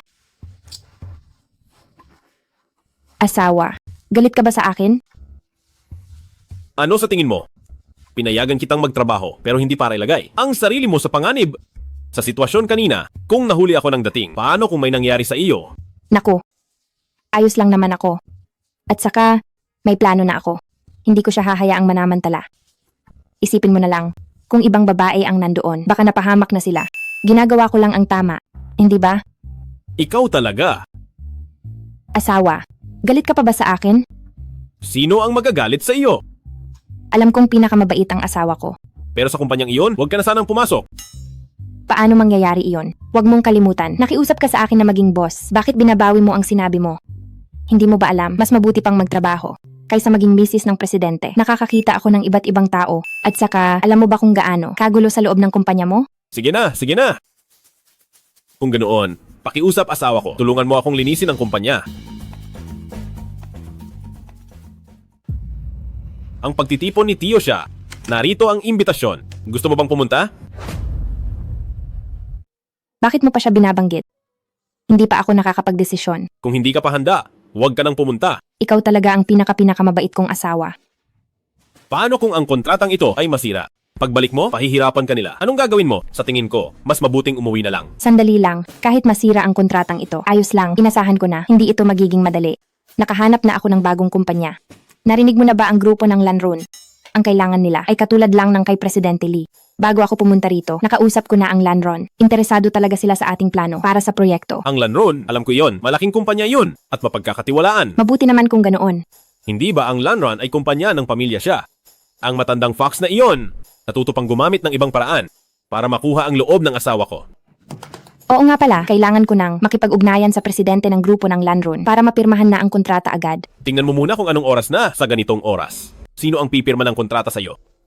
Nakalimutan ko. Mukhang ang panganay na senyorito at ang ginang ang nasa harap. Iyon ay ang aking kuya at si Meng siya. Huwag mo nang hayaang tawagin siyang ginang. Kung kaninong ginang siya, hindi pa tayo sigurado. Mukhang maganda ang mood mo. Parang kahapon ay maayos ang usapan niyo ni Presidente Lee ng grupo ng Haiying. Hindi ko akalain na makakababa ka pa sa kama ni Presidente Lee. Tunay kang kabit. Magaling ka talagang mag-alaga ng lalaki. Sino ang nagsabi sa iyo na napirmahan na ang kontrata sa grupo ng Haiying? Hindi na sila pwedeng pumirma ng kontrata sa atin. Ano ang sabi mo? Sinira mo ang kontrata sa grupo ng Haiying. Alam mo ba kung gaano kahalaga ang proyektong ito sa kumpanya? Ayos naman ang lahat. Bakit biglang ayaw nang makipagtulungan ni Presidente Lee? Hindi ba kayo nanonood ng balita? Wala na ang grupo ng Haiying. Paano siya makikipagtulungan sa atin? Anong pinagsasabi mong kalokohan? Maayos pa kahapon. Ngayon sasabihin mong wala na ang Haiying. Alam mo ba kung magkano ang halaga ng grupo ng Haiying sa isang taon? Ganun na lang ba kadaling malugi? Ang tagapangulo ng grupo ng Haiying na si Chang Haili sa loob ng hotel kasama ang ano? Nakipagtalik sa maraming lalaki. Isang tao ang nasugatan. Bakit niyo ako tinitingnan? Ano ang kinalaman nito sa akin? Sabi ko na nga ba, ikaw na isang hampas lupa. Saan ka kukuha ng ganyang kakayahan? Kahit ano pa ang sabihin mo, ang kontratang ito ay nawala habang nasa kamay mo. May kinalaman ka pa rin dito. Dapat kang managot. Sinisisi niyo pa rin ako. Mabuti na lang at handa ako. Kahit wala na ang pakikipagtulungan sa grupo ng Haiying, nakahanap na ako ng bagong kumpanya. At pirmado na ang kontrata. Anong magandang mapagkukunan ang mahahanap mo? Ang grupo ng Lu ay hindi basta-bastang kumpanya na kahit sino ay pwedeng makipagtulungan. Anong klaseng kumpanya ang grupo ng Heiron? Hindi kaya? Gumagamit ka lang ng mga peking kumpanya para lokohin kami. ang kumpanyang Heiron. Hindi ba iyan ang bagong kumpanya na pinuhunan ng $10 billion ng pinakamayamang siya? Kung makikipagtulungan sila sa atin, ang kota ng ating departamento sa loob ng 3 taon ay siguradong malalampasan natin. Ang kumpanyang pinuhunan ng pinakamayamang siya. Paano siya nagkaroon ng ganyang galing? Ang grupo ng Heiron ay pinuhunan ni Dong Hai siya. Ang kontrata ay hindi biro. Akala mo ba ay pipirmahan lang agad? Hindi ba't may pirma na to? Hindi ako katulad mo. Ang mga kasinungalingang mabubunyag ay hindi ko sasabihin. Salamat kay Mengmeng. Ang ating departamento ay nalampasan ng target sa loob ng 3 taon. Baka ang tagapangulo ay personal pa tayong sanayin. Bakit mo itinapon ang kontrata? Anong kontrata? Lahat ng ito ay peke. Sabi ko na nga ba, ang isang hampas lupa ay walang gaanong kakayahan. Kapapalya lang ng isang kontrata, tapos may pipirmahan agad na bago. Huwad pala ang lahat ng ito. Bakit niyo sinasabing huwad ang kontrata ko? Dahil siya ang misis ng presidente, at ikaw ay isang maliit na empleyado lang. Anong koneksyon ang mayroon ka? Kahit na ang grupo ng Heiron ay gustong makipagtulungan sa ating kumpanya. Dapat ay dumaan muna ito sa ginang. Ang lakas ng loob mo. Totoo ang kontratang ito. Kung hindi ka naniniwala, maaari mong kontakin si presidente yan ng grupo ng Heiron para magkaharap. Tama na, halatang peke ang kontrata. Kung tatanungin ang grupo ng Heiron, hindi ba't parang inamin nating nandaraya tayo kapag nasira ang reputasyon ng ang mga Lu? Sino ang mananagot? Tama, kapag nalaman ng industriya na nandaraya ang mga Lu, ang ating kumpanya ay mananagot sa ilalim ng batas. Para sa akin, ang mga taong sinungaling na katulad nito ay dapat hulihin at dalhin sa presinto. Napakahusay niyo talagang baliktarin ang katotohanan. Ang mga Lu ay mapalad na mayroong mga katulad niyo. Walang hiyang bata ka. Hanggang ngayon ba naman ay nagdadahilan ka pa rin? Mukhang kailangan kitang turuan ng leksyon para malaman mo ang bigat ng iyong ginawa. Ano ang ginagawa mo? Puno ka ng kasinungalingan. Muntik mo nang mapahamak ang kumpanya. Siyempre ay dadalhin kita sa presinto. Anong kaguluhan ito? Manager Shu, tamang-tama ang dating nyo. Huhulihin na sana namin ang taong naimeke ng kontratang ito. Huwad na kontrata? Peki ang kontrata. Manager Sue, itong hampas lupa na to, pineke ang kontrata sa grupo ng Heroi. Ang bagay na ito ay walang kinalaman sa amin. Kung maghahanap ka ng mananagot, sa kanya ka pumunta. Anong kalokohan? Binibining bay, kung ito. Ako ang sa grupo ng Heron, na direktor ng proyekto, si Bay Habay. Nakuha ba ng impostorang yon? Ang proyekto ng grupo ng Heron, ng totoo. Totoo ba ang kontrata? Sabi ko naman sa inyo, totoo ang kontrata ko. Binibining bay, tingnan niyo po ang kontrata. Totoo ang pangalan dito, di ba? At saka, itong selyo. Totoo rin ito, di ba? Pinirmahan ng vice-presidente. Paano ito magiging peke? Ang sinasabi mo ba ay duda sa grupo ng Heron? Hindi po. Binibining bay, ang kontrata ay pinirmahan ni Mengmeng, kaya lang po, nagdududa sila kung ito ay totoong kontrata. Dahil sa sinabi ninyo, kampante na po kami. Supervisor, itong hampas lupa, nakuha talaga ang kontrata. Kaya lang naman, ang kontrata ng Heron ay para sa inyong misis ng presidente. Anong kinalaman mo rito? Kaya naman pala. Dahil pala ito sa connection ko. Sinasabi ko na nga ba, isang hampas lupa na walang backer. Paano magkakaroon ng deal sa grupo ng Heron? Iyon pala, nakisabit lang sa swerte ni Ginang. Hindi ba alam niyang ako ang tunay na misis ng presidente? Bakit niya tinutulungan si Ranchen sa pagpapanggap? Mayroon kaya silang pinagkasunduan. Hampas lupa, dapat kang magpasalamat ng mabuti sa ating Ginang. Ginang. Hindi nyo po alam. Ang isang ito ay ang ating misis ng presidente. Ang grupo ng Heron ay nakipagkontrata sa atin dahil lang sa respeto nila kay Ginang. Hoy, nagkakamali ka yata. Ako ang gumawa ng disenyo. Ako ang pumirma ng kontrata. Bakit sa kanya napunta ang lahat ng papuri? Tumigil ka nga, sabi na ni Binibining Bay. Ang kontratang ito ay para sa ating Ginang. Sa walang kwenta mong kontrata, kung wala ang ating Ginang, pipirma ba ang grupo ng Heron sa iyo? Ang tao, dapat alam ang kanyang lugar. Kung hindi sa iyo, huwag mong agawin. Ang kapal ng mukha mong sabihin iyan. Wala kang hiya. Bago umalis ang presidente, binilinan niya kaming lahat na alagaan ng mabuti ang Ginang. Ibig sabihin, ang nasa harap ko ay ang Ginang. Kailangan kong magpalakas sa kanya. Tumahimik ka. Paano mo kinakausap ang misis ng presidente kahit nasa iyo galing ang disenyo? Ngunit, ang pagpirma ng kontrata ay dahil lamang sa ating misis ng presidente. Kaya naman, ang lahat ng parangal ay nararapat lamang sa Ginang. Ginang, tama po ba ako? Meng Xia, narinig mo ba iyon? Manager Sue, isa ka namang opisyal ng grupo ng Lu bilang middle management. Bakit ka nagpapakababa sa isang peke? Wala kang galang sa Ginang. Ang grupo ng Lu ay hindi kailangan ng empleyadong tulad mo. Oo, tatanggalin mo ba ako sa trabaho? Ano ngayon kung sisibakin kita? Naglakas loob kang agawin ang kredito ni Ginang. Ang mga katulad mo ay hindi dapat naririto. Gusto mo akong sibakin. Tingnan natin kung kaya mo talaga. Ako ay personal na kinuha ni Presidente Lu. Kung gusto mo akong paalisin, si Presidente Lu mismo ang dapat gumawa nito. Manager Shu, hayaan mo siyang manatili kung gusto niya. Kaya naman ang mga Lu na magpakain ng isang taong walang ginagawa. Ginang, napakabait niyo po talaga. Pagkatapos ng ginawa niya sa inyo, pinapanatili niyo pa rin siya. Hay, isa lang naman siyang asong tumatahol. Huwag na nating pag-usapan. Nakakasira lang ng araw. Manager Shu, dahil nakuha ang proyektong ito dahil sa akin, maaari ko bang piliin ang mamumuno sa proyektong ito? Siyempre naman, kahit sino ay maaari ninyong piliin. Kung gayon, ang proyektong ito ay ako na mismo ang mamamahala. Binibining Bay, kaming ang mga Lu ay labis na nagpapahalaga sa pagtutulungang ito. Narinig nyo naman, ang aming misis ng presidente mismo ang mamamahala. Nagkita tayong muli, anak ng pinakamayaman. Nagkita tayong muli, misis ng presidente. Si Binibining Bay ay ang anak ng pinakamayaman. Kung gayon, pakisuyo Ginang. Makipag-usap ng mabuti sa anak ng pinakamayaman. Pero, maiintindihan mo ba ang disenyo ko? Kung gusto mong agawin ang sa akin, tingnan natin kung may kakayahan ka talaga. Ikaw, naglakas loob ka pang kwestiyunin ang kakayahan ni Ginang. Dahil dyan, aabangan ko ang mangyayari. Mukhang sikat ang mga pagkakakilanlan ko. May gustong umagaw sa pagiging misis ng presidente at may isa pang aagaw sa pagiging anak ng pinakamayaman. Nakakaaliw. Kailan ko kaya dapat ibunyag ang totoo? Ano ba tong bagay na to? Hindi ko maintindihan. Anong gagawin ko rito?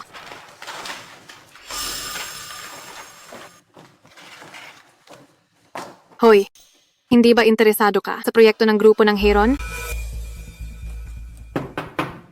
Ngayon, bibigyan kita ng pagkakataon. Ano sa tingin mo? Bakit may langaw sa opisina? Ang ingay, nakakairita. Mengsha, Ay. Ginang, hindi kita napansin. Akala ko kasi ay langaw. Ano po ang kailangan nyo? ang proyekto ng grupo ng Heron, ituloy mo ang paggawa. Ha? Anong sabi mo? Nauuhaw ako. Bakit? Parang hindi gumagana ang tenga ko.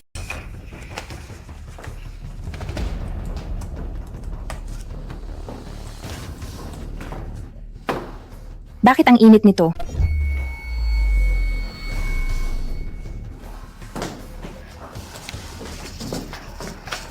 Hindi na mainit to.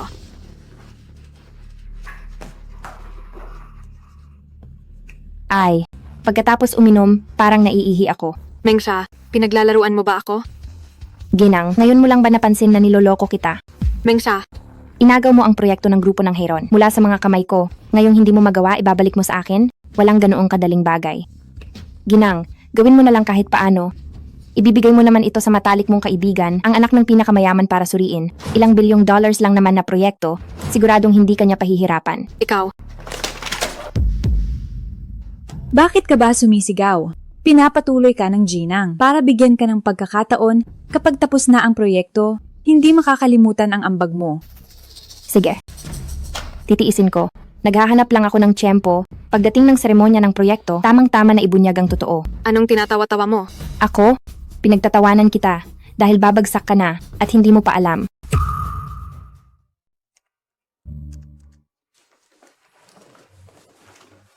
Hoy, hoy, hoy.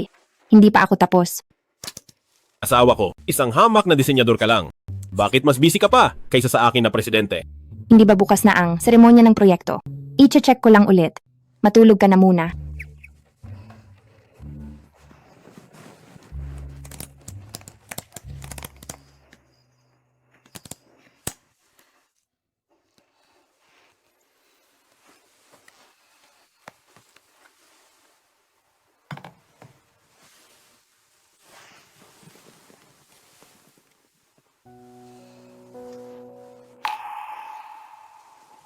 Gising ka pa pala. Paano ako makakatulog? Huwag kang malikot. May meeting pa bukas. Hindi pwede. Hindi na ako makapaghintay.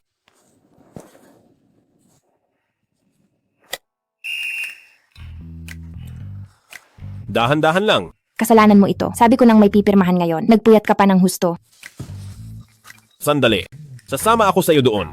Huwag. Hindi pa ito ang tamang oras.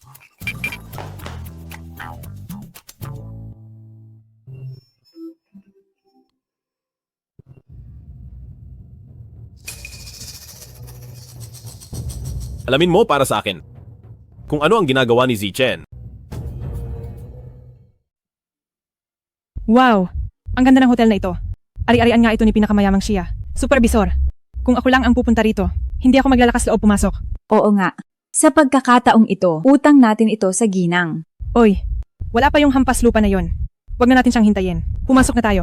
Chen, wag mo siyang tawaging hampas lupa. Tawagin mo siyang Meng. Siya ang tunay na misis ng presidente. At siya rin ang anak ng pinakamayaman. Wala namang lagnat si Xinling. Bakit kung ano-ano ang sinasabi niya? Sinling Wang, itinuring kitang parang sarili kong tao. Anong ibig mong sabihin sa sinabi mo? Sinling, mag-ingat ka sa mga sinasabi mo. Hindi mo pwedeng sabihin ang kahit ano. Paanong magiging peke ang ginang? Kinumpirma na ito ni Manager Shu. Paano pa ito magiging peke? Humingi ka agad ng tawad sa ginang. Huwag mo na itong uulitin. Magsisisi kayong lahat. Magsisisi saan? Huwag kang maging hibang. Nandito tayo ngayon dahil sa biyaya ng ginang. Nakapunta tayo sa marangyang lugar na ito at nakakilala ng pinakamayamang tao. Huwag ka nang magbigay ng sakit ng ulo sa ginang. Malapit na ang oras. Pumasok na tayo sa loob.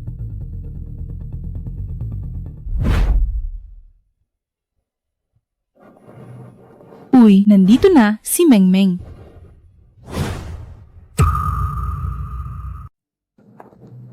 Uy, nandito na si Meng. Hampas lupa. Ang galing mo talagang lumandi. Sinong gwardiya na naman ang nilandi mo para papasukin ka rito? Chen. Sinling Wang, anong napala mo sa hampas lupang yan? At paulit-ulit mo siyang pinagtatanggol. Pinoprotektahan ko lang naman kayo. Matagal na tayong magkasama sa trabaho. Ayaw ko lang na maloko kayo ni Ranchen. Sa huli, baka makabangga nyo si Presidente Lu at mawalan pa kayo ng trabaho. Manahimik ka.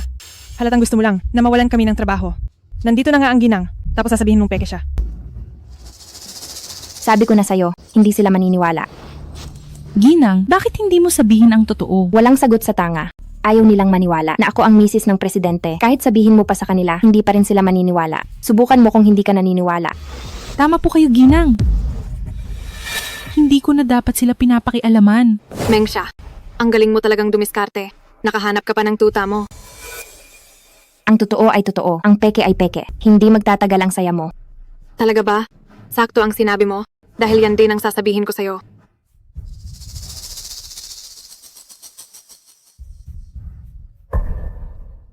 Mangyaring tumahimik ang lahat. Maraming salamat sa inyong lahat sa pagdalo sa pagtutulungan ng grupo ng Heron at grupo ng Lu para sa seremonya ng proyekto. Ang maayos na pagtakbo ng proyektong ito ay dahil sa misis ng presidente ng grupo ng Lu. Sa ilalim ng kanyang malakas na pagtulak, ang proyekto ay nakamit ang malaking pag-unlad. Huwag kang manggulo sa ganitong mahalagang okasyon. Baka hindi mo alam kung paano ka mapapahamak. Ginang, sa ganitong mahalagang okasyon, darating ba si Presidente Lu? Masyado siyang abala, mukhang hindi siya darating. Paano ko nakalimutan si Presidente Lu? Kung bigla siyang dumating, hindi ba mabubuko ang sikreto ko? Sabi ko na nga ba, nagkasundo nga talaga sila. Tila may mga taong nagmamadali na. Ihintayin ko munang matapos ang impostora na iyon bago kita harapin. Bigyan natin ng masigabong palakpakan ang misis ng presidente para sa ilang salita.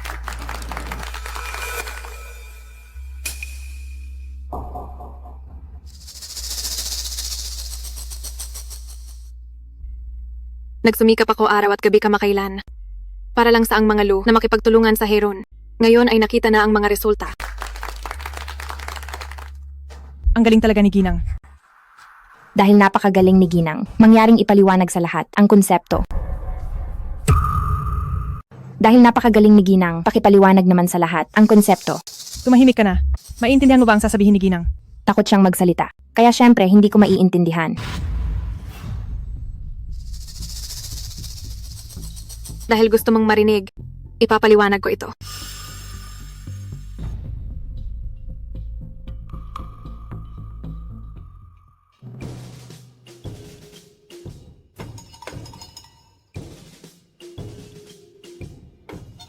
Niloko mo ako. Mali ang sinasabi ni Ginang. Paano kita lolokohin? Ang proyektong ito ay pinaghirapan niyo araw at gabi. Wala itong kinalaman sa akin.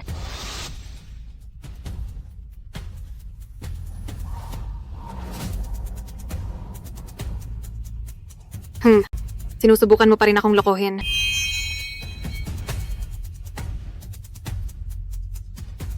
Hindi ba napakadali mong lokohin? Hampas lupa, ikaw ba ang nagpalit ng USB ni Ginang? Sinasabi ko sa'yo, ilabas mo na iyan agad.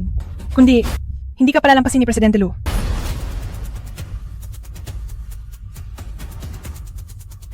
Sino ang hindi ko palalampasin? Hindi ko palalampasin ang sinuman. Presidente Lu, ang proyektong ito ay sa Ginang. Siya lang ang gumawa. Sa kanya ang lahat ng papuri. Pero inangkin ito ng babaeng ito. Siniraan pa niya ang Ginang para mapahiya siya sa harap ng lahat. Ang proyektong ito ay gawa nga ng aking ginang. Tama nga. Hampas lupa. Hindi ba't nagmamayabang ka kanina? Nabibigyan mo ng leksyon ng Ginang. Ngayong narito na si Presidente Lu. Bakit hindi ka na makapagsalita? Ano ang gusto mong sabihin ko? Ikaw ba talaga ang kerida ni Presidente Lu? Si Mengsha ang aking ginang. Tungkol naman sa kanya. Hindi ko siya kilala.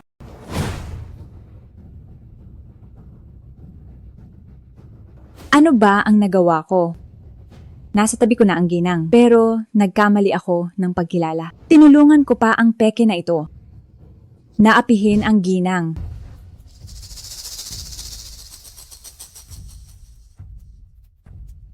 Kasalanan ito ng babaeng ito. Kung hindi dahil sa iyo, hindi ko sana nakalaban ng Ginang. Ikaw ang nagkamali sa pagkilala sa kanya. Ranchen, hanggang ngayon ba naman, naninisi ka pa rin ng iba? Ninakaw mo ang aking pagkakakilanlan, naging mapang-api ka sa loob at labas ng kumpanya, naging kampi-kampi ka pa, at gusto mo pang angkinin ang papuri sa seremonya. Ginawa mong ang gulo rito sa kumpanya.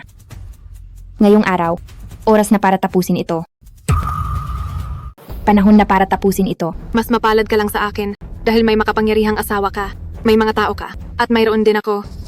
Kung ganoon ay ilabas mo ang iyong backer.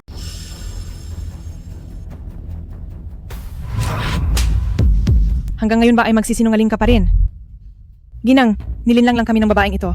Wala kaming kinalaman sa lahat ng ito. Biktima rin po kami. Ano man ang sabihin ninyo mula ngayon, iyon ang susundin namin. Ginang, kung saan nyo man kami utusan, susunod kami nang walang reklamo. Patawarin nyo na lang po kami. Huwag na po kayong magalit sa amin. Inaapi niyo ang mga nasa ibaba at nambobola sa mga nasa itaas. Ang pagiging galamay nila ay mas nakakatakot pa kaysa sa kanya na isang impostor. Hindi ko hahayaang manatili kayo sa kumpanya. Simula ngayon, hindi na kayo empleyado ng ang mga Lu. Kasabay nito, ipapaalam ko rin sa buong industriya ang inyong ginawa. Sa tingin ko, wala nang kukuha sa inyong kumpanya. Tapos na. Tapos na ang lahat. Sino pa ang tatanggap sa akin sa trabaho?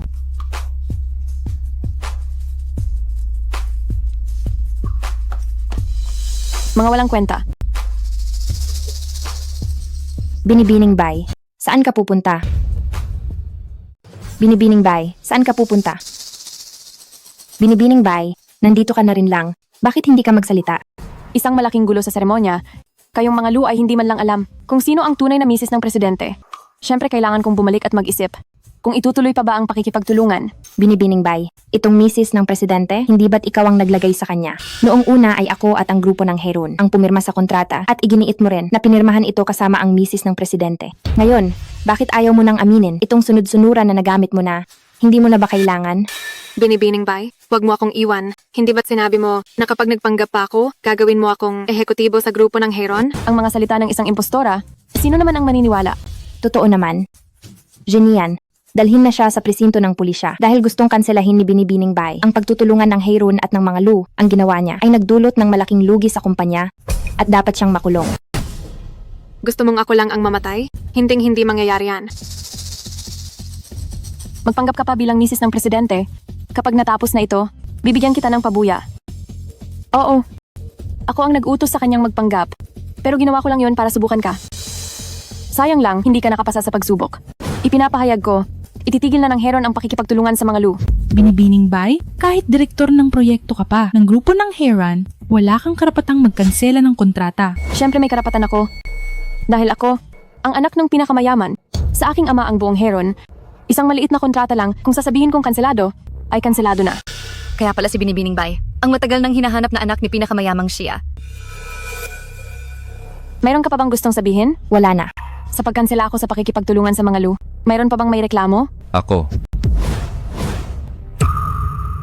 Mayroon ako.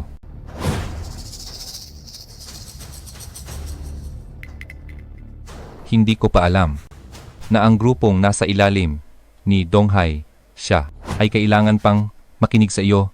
Bye. Ama, nagkakamali po kayo. Natatakot lang akong malinlang si ate ng masasamang tao at masira ang ating samahan. Sino ang ate mo? Ikaw. Ate, nagbibiro lang ako kanina. Gusto kang bigyan ni ama ng mahalagang posisyon, kaya kailangan kanyang subukan ang iyong kakayahan. Sinubukan lang kita ng maaga. Congrats ate, pumasa ka sa pagsubok. Karapat-dapat ka nang bumalik sa pamilya siya. Hindi mo ako ate. At hindi ko rin siya ama. Ama, galit pa rin sa akin si ate. Alam kong medyo sobra ang biro ko sa pagkakataong ito. Pero hindi lang ito ang aking ideya. Si Lola ang nag-utos sa akin na subukan siya. Huwag mong gamitin ang iyong lola laban sa akin. Masyado akong naniwala sa kanya noon. Kaya ang tunay kong anak ay nawalay sa atin. Ama, sinisisi niyo po ba ako? Huwag mong isiping hindi ko alam ang iyong mga laro. Sa tingin ko, dahil sa matandang ginang, ay naging masyado kang pasaway at nagagawa mo pang ikumpara ang sarili mo sa anak ko. Kung susunod ka sa akin, hahayaan kitang manatili. Pero kung itutuloy mo ang pakikipag-away kay Mengmeng, hindi ko hahayaang magtagumpay ka. Siya ay hindi niyo anak. Siya. Hindi ko siya anak. Ang aking ina naawa sa kanya, kaya pinatira siya sa tabi niya. Hindi ka naglakas loob na kilalanin ako dahil lang sa kanya. Oo. Akala ko kasi ay tinalikuran mo si ina. Maling-mali ang akala mo. Hindi ko siya anak. Ako si Donghai siya. Ay may iisang anak lang at ikaw iyon. Sa susunod na linggo, ako si Donghai siya para sa pagbabalik ng aking anak ay maghahanda ng isang pagtitipon sa oras na iyon. Sana ay makadalo kayong lahat. Pagbati sa pinakamayamang siya sa pagkakahanap sa kanyang anak. Pagbati sa inyo. Ayos lang. Huwag mo na siyang pansinin kung ayaw mong pumunta.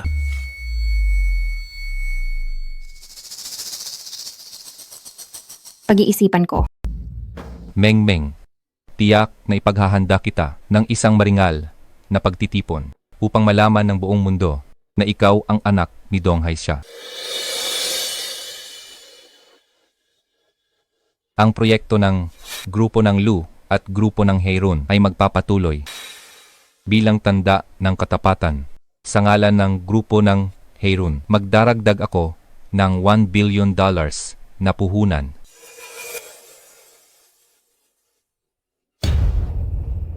Huwag kang masyadong magalak ng maaga. Bakit pagkatapos nating paalisin ang isang problema ay may darating na naman? Kahit ilan pa ang dumating ay palalayasin natin sila. Dalhin sila palayo. Meng Xia, alang-alang sa ating pagiging magkaklase, patawarin mo na ako. Ilayo siya. Meng Xia, patawarin mo na ako.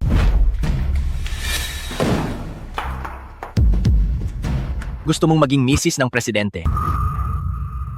Gusto mong maging misis ng presidente? Oo. Ang lakas ng loob mo. Sa itsura mong yan. Kulang pa para akitin ang kuya ko. Pero, ayos lang na buwisitin siya. Paghiwalayin mo sila. At hahayaan kitang mabuhay. Sige, ikalawang senyorito. Gagawin ko ang utos mo. Teka lang. Binabalaan kita? Itago mo ang mga balak mo. Ikalawang senyorito, may problema ba kayo ni Presidente Lu? Huwag kang magtanong. Itikom mo ang bibig mo. Walang matagal na sama ng loob ang magkapatid. Sigurado akong kay Meng Xia siya galit.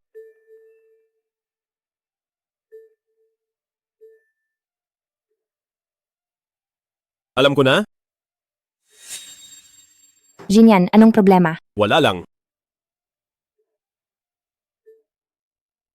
Meng Xia, pagbabayarin kita sa lahat. Sino yan? Walang hiyang babae. Nagtatago ka sa akin, no? Senyorito Yang, ano bang sinasabi mo? Hinding-hindi kita tataguan. Alam mo naman na marami pa akong utang sa iyo. Naging abala lang ako sa trabaho. Kung hindi ako magtatrabaho, paano kita mababayaran? Mabutit alam mo. Noong huli, napasaya mo ako ng husto. Binigyan kita ng 2 linggo. Ngayong araw, pati interes, $300,000. Dapat mo nang bayaran. Pwede bang bigyan mo pa ako ng ilang araw? Pwede naman siguro. Depende na lang sa gagawin mo ngayon. Senyorito Yang, naiintindihan ko. Kaya para mamayang gabi, sa hotel ba tayo o sa bahay mo? Sa hotel na lang tayo. Nandoon ang misis ko sa bahay. Senyorito Yang, nakakatawa ka talaga. Maliwanag tayo rito. Ito ay interes pa lang. Ang $300,000. Kailangan mo pa ring bayaran? Siyempre naman, babayaran kita ng buo. Kaya lang, ano? may taong laging nanggugulo sa akin. Ang taong ito, Senyorito Yang. Ikaw, may magagawa ka ba? Matutulungan naman kita. Pero ang tanong, ano namang mapapala ko? Senyorito Yang, isa lang siyang ulila. Kapag nasa kamay mo na siya, hindi ba magagawa mo na ang gusto mo? Sige, bibigyan pa kita ng kalahating buwan. Asawa ko, nasaan ka na? Isang kanto na lang. Maghintay ka muna sa opisina. Darating na ako agad. Presidente Lu, na flat ang gulong. Mahal, maghintay ka pa sandali. Pupuntahan na lang kita. Gabi na mag-iingat ka, ha? Huwag kang mag-alala. Magandang dilag. Mas maganda ka pa kaysa sa litrato. Anong balak ninyong gawin? Anong gagawin? Hindi mo ba alam? Sumama ka sa akin. Mang Xia, i-enjoy mo na lang ang regalong dala ko. Walang hiya ka. Ang lakas ng loob mong sprayan ako. Papatayin talaga kita. Ang lakas ng loob mo. Bitawan mo ako, tulong. Bitawan mo ako. Bakit wala pa si Zinyan? Hindi ko na kayang magpanggap pa. Bitawan mo ako, tulong. Papatayin talaga kita. Sino ang nanggugulo sa akin? Ikalawang Senyorito Lu. Bakit ang ikalawang senyorito Lu ang nandito? Kasabwat ba siya sa nangyayari ngayon? Aling kamay ang ginamit mo para hawakan siya? Ikalawang Senyorito Lu, ako. Maruming kamay? Hindi na kailangan yan. Kayo, hindi nyo ba narinig ang sabi ng ikalawang senyorito? Ah! Ang sakit aray, bali na ang kamay ko, bali na ang kamay ko. Hindi ka naman natatakot, di ba? Natatakot ako. Pero dahil nandito ka, hindi na. Hindi talaga maaasahan ng kuya ko. Bakit kanya hinayaang maglakad mag-isa sa dilim? Napakadelikado nito. Kung wala ka, hindi naman ako mapapahamak. Darating na si Jinian, pero gabi na. Bakit nandito ka pa? Hindi lang isa ang Presidente Lu sa pamilya Lu, sa kumpanya ng pamilya. Wala namang masama kung bibisita ako. Ngayon ko lang naintindihan si Jinian na huwag siyang palayawin at tama lang nasaktan siya.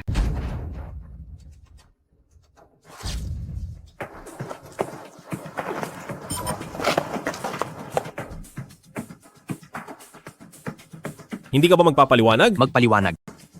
Ano namang dapat ipaliwanag? Ganito mo ba itrato ang hipag at ang kanyang tagapagligtas? Mukhang hindi ako kailangan dito. Hindi pag-aralin ng pag-arte si ikalawang senyorito Lu ay isang malaking sayang. Hipag, aalis na ako. Pero huwag mong kakalimutan na iniligtas kita ngayong gabi. May utang na loob ka sa akin. Nagpapalawak ang mga Lu sa ibang bansa. Pumunta ka na doon ngayong gabi. Mang Sia, ano ang gagawin mo? Ano sa tingin mo? Ano ba ang balak mong gawin sa akin kanina? Subukan mo lang. Hindi ko nga kaya. Hindi ako gagawa ng anumang paglabag. Nasaktan ka ba? Hindi naman masyado kang kabado. Sa talino kong ito, paano naman ako masasaktan?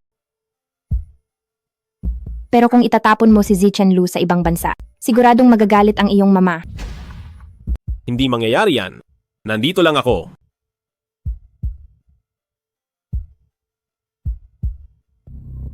Mama. Huwag mo akong tawaging mama. Xinyan Lu, ang galing mo talaga. Para lang sa babaeng ito. Nakuha mo pang itaboy ang sarili mong kapatid sa ibang bansa. Ilang taon na siya sa ibang bansa at ngayong pabalik na siya. Ipapatapon mo na naman siya. Ibalik mo. Ibalik mo sa akin si Zichen. Mama, mas mabuting nasa ibang bansa siya ngayon. Dahil kung mananatili siya rito, hindi natin alam kung saan siya pupulutin. Anong ibig mong sabihin? Mama, hindi na kailangang linawin pa. May mga tambay na humarang sa akin kanina. Anong kinalaman ni Zichen doon? Iniligtas ako ni Zichen. Xinyan Lu. Iniligtas siya ng kapatid mo, tapos itataboy mo pa siya? May konsensya pa ba kayo? Siya ang nag-utos sa kanila. Anong sabi mo? Hindi ako naniniwala. Totoo ba ang sinasabi niya?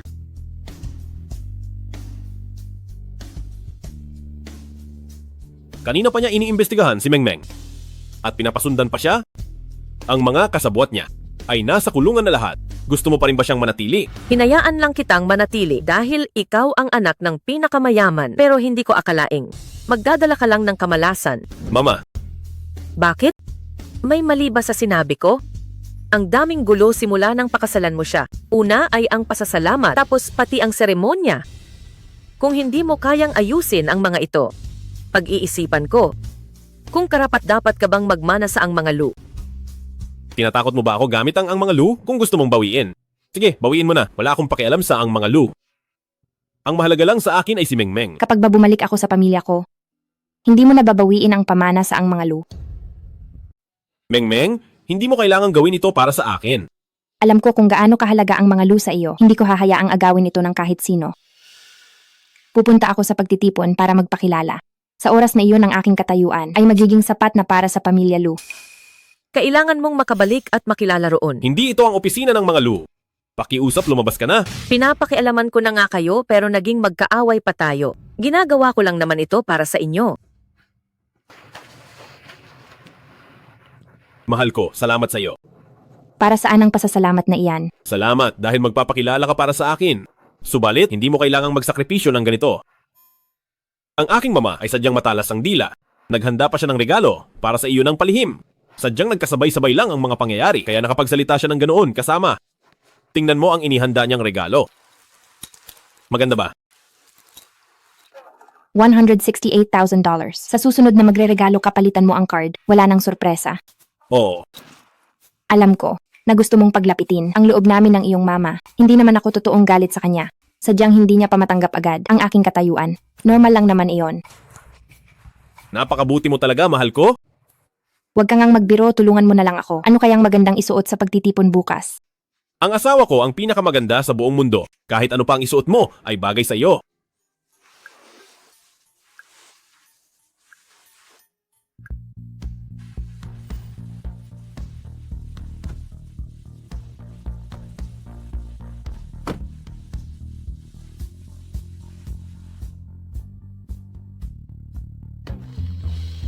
Anong ginagawa mo rito? Hindi mo nga ako inimbita. Pero inimbita ako ni Meng Meng. Hindi ba asawa ko? Mas panatag ako kapag nandito ka. Kailan pa ba sila nag-away? Mengmeng ako, ang itay mo. Bakit ka kakabahan sa papa mo? Sa totoo lang, ilang araw pa lang tayo. Wala nang mas hihigit pa kay Zinian. Pumasok na muna tayo sa loob.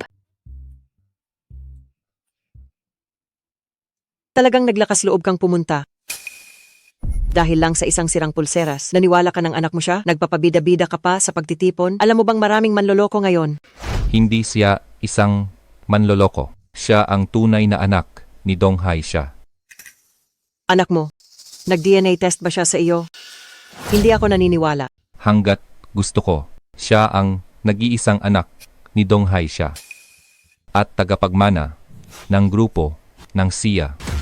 Nababaliw ka na talaga. Kumuha ka ng babaeng hindi kilala para maging tagapagmana mo. Papatayin mo ako sa galit. Noon, pinilit mo kaming maghiwalay ng ina ni Mengmeng kaya namatay siya sa lungkot.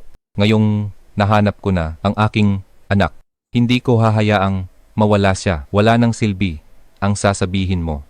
I-anunsyo ko sa lahat na siya ang magiging tagapagmana ng grupo ng SIA. Hindi ko papayagan na ikaw at ang babaeng nanganak sa iyo ay maging kasing baba hanggat buhay pa ako. Hindi ka makakatapak sa pamilya siya. Hindi ako naniniwala na ang hamak na babaeng iyon ay ganoon katapat. Nang walang kahit anong titulo ay nanganak ng isang bastarda. Tumahimik ka. Bakit mo nasasabi iyan? Matanda ka. Ang baho ng bibig mo. Ano ang sinabi mo? Sabi ko mabaho ang hininga mo. Kapag nagsalita ka pa ng masama tungkol sa mama ko, hindi kita mapapatawad. Ikaw, tumahimik ka. Kilala mo ba kung sino ako? At nagagawa mong magsalita sa akin ng ganyan? Ate, bakit mo naman minumura si Lola? Talagang sasaktan na kita. Matandang ginang bay. Rumespeto ka naman sa asawa ko. Siya ang misis ng presidente ng mga Lu. Kahit ang yaman ng ang mga Lu ay hindi kasing laki ng sa pamilya siya. Hindi kami basta-basta magpapaapi. Bakit hindi ako magsasalita ng ganyan sa iyo kung hindi dahil sa iyo? Hindi sana ako naging ulila bata pa lang at hindi sana namatay ang mama ko sa lungkot. Kasalanan mo ang lahat ng ito, tapos nagagawa mo pang siraan ang mama ko. Sinungaling ka. Hindi kita hahayaang makatapak sa pamilya siya. Paano kung gusto kong pumasok? Donghai, siya, inuutusan kitang palayasin ang bastarda na ito. Pumapayag na ako. Bababa na ako sa pamilya siya. Mengmeng, totoo ba ang sinabi mo? Napakabuti. Aray. Masakit ang dibdib ko. Hindi. Kung hindi, ay lumayas kayo sa pamilya siya. Paano mangyayari iyon? Ako aalis sa pamilya siya. Ikaw ang aking anak na lalaki. Ang lahat ng yaman mo ay dahil sa akin. Gusto kong pauwiin ang anak ko. Lola, pumayag ka na muna. Ayaw nating mapalayas. Sige. Pumapayag na ako.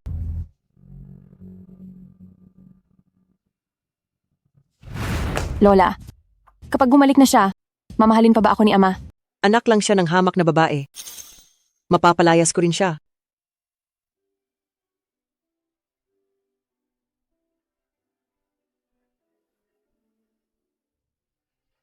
HM? Akala mo naman kung sinong prinsesa? Lola, talagang malugod mo pala akong tinatanggap sa pamilya siya. Oo, payag na ako. Masaya ka na ba? Sobra akong naantig.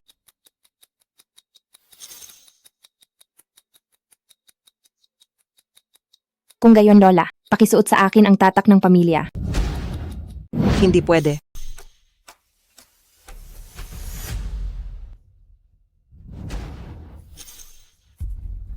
Lola, kung ayaw mong aminin, huwag mong pilitin ang sarili mo. Huwag kang masyadong magalak kahit makabalik ka sa pamilya siya. Hindi ikaw ang masusunod dito. Siyempre hindi ako ang masusunod, pero hindi rin ikaw ang masusunod.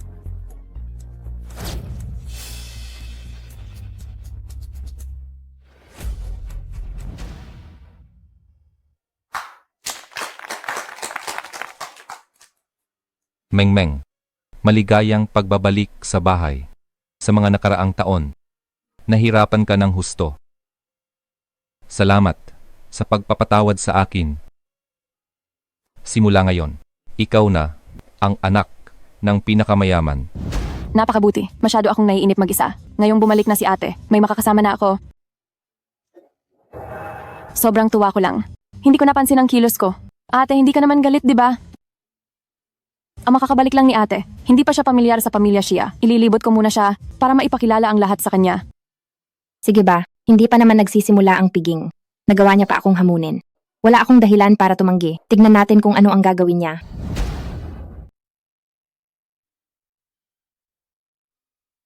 Ate, halika rito at tingnan mo. Ito naman ay inihanda ni Ama para sa iyo na walk-in closet. Huwag mong tingnan na bakante ito. Kung kailangan mo ng mga damit, maaari kang magtanong sa akin. Si Lola taon-taon ay binibigyan ako ng maraming damit. Kung kailangan mo, ay bibigyan kita. Ikaw na ang anak ng pinakamayaman. Huwag ka nang magsuot ng mga peke. Kapag nakita ito ni Lola, baka magalit na naman siya sa iyo. Akala mo ba wala akong pambili ng damit, kaya isusuot ko ang mga ayaw mo na? Masyado mo yata minamaliit ang misis ng presidente ng mga Lu. Huwag mong isiping hindi ko alam. Ang posisyon mo bilang misis ng presidente. Kung mananatili ka ba riyan, ay hindi pa sigurado. Si matandang Ginang Lu ay hinding-hindi ka talaga kinilala. Eh, ikaw naman. Isa ka lang namang bisita sa pamilya siya. Hindi siya ang apelyido mo, at wala kang relasyon sa pamilya siya. Anong karapatan mong umasta na parang amo para pagsabihan ako? Huwag mong sabihing iniisip mo na anak ka rin ng pamilya siya. Kahit ikaw pa ang anak ng pinakamayaman, ano naman ngayon, huwag mong isiping talaga na ikaw ang magiging tagapagmana ng pamilya siya sa hinaharap. Sasabihin ko sa iyo, pinalayas ni Lola noon ang iyong mababang klaseng mama, kaya mapapalayas ka rin niya. Ikaw. Ate, bakit hindi mo nagustuhan ang inihandang closet ni Ama para sa iyo? Nagbuo siya ng maraming pagod dito. Tingnan mo, ito ang pinakamamahal mong mabuting anak. Hindi niya man lang naaalala ang kabutihan mo.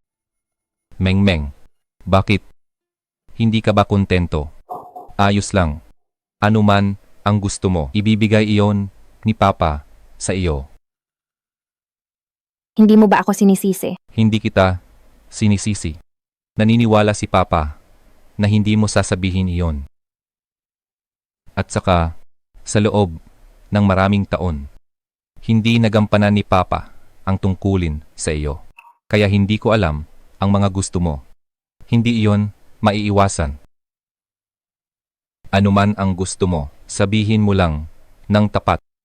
Ihahanda ni Papa ang mas malaki at mas magandang kwarto. Kung sa buong hacienda siya ay wala kang magustuhan, bibili si Papa ng bago para sa iyo. Masyado itong abala. Hindi ito abala. Hindi talaga. Abala. Kailangang sumama ni Mengmeng sa akin. Wala siyang oras para manatili rito at samahan kang pumili ng kwarto.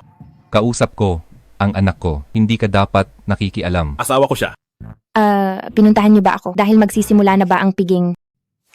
Oo. Tara na. Silang dalawa, kailan kaya sila titigil sa pag-aaway?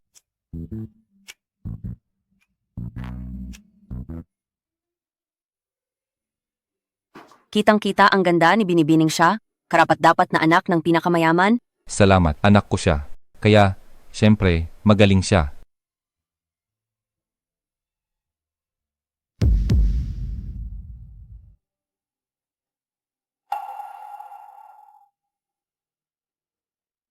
Mengsha, ang titulong anak ng pinakamayaman. Gamitin mo muna iyan ng sandali. Dahil pababagsakin kita mula sa itaas.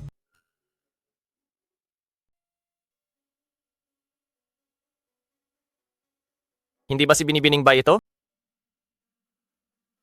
Senyorito Tan, maraming tao rito.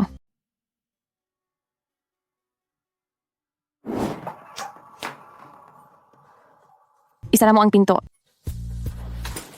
Miss na miss kita. Hindi ka na bumibisita sa akin. Sinisisi mo pa ako. Nakikita ko sa mga mata mo na akit ka na ng babaeng yan. Hindi naman. Gusto ko lang makita. Kung sino sa inyo ang mas higit. Ang hilig mo sa babae. Kung gusto mo talaga, matutulungan kita. Mabuti naman kung ganoon.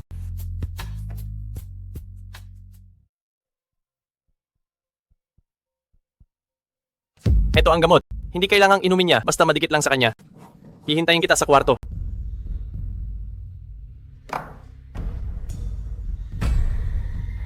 Hahanapin pa lang sana kita, pero kusa ka nang lumapit. Ate, bakit mag-isa ka lang dito? May kailangan ka ba? Ikaw ang bida ngayong araw. Bakit ka nakatulala rito mag-isa? Tara na sa loob. Gusto ko lang mapag-isa. Ganoon ba? Lakad-lakad muna tayo sa labas. Hindi ko rin naman gusto ang mga ganitong party. Dati kasi si Lola, lagi itong ginagawa para sa akin. Nagsasawa na ako. Wala namang ibang tao rito. Huwag ka nang magpanggap sa akin. Ang boring mo naman.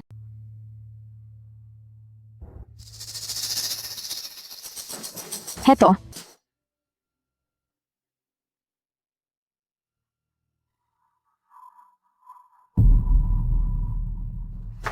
Ate, uminom ka muna ng alak.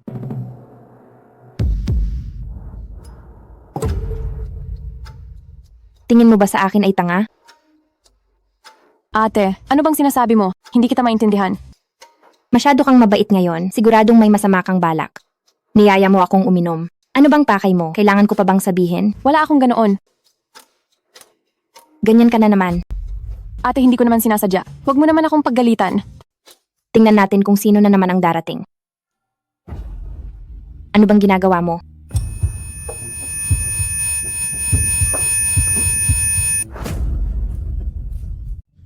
Ate, kahit masaya ka ngayon, huwag kang uminom ng ganyan karami. Tingnan mo, lasing na lasing ka na. Tulong-tulungan niyo ako.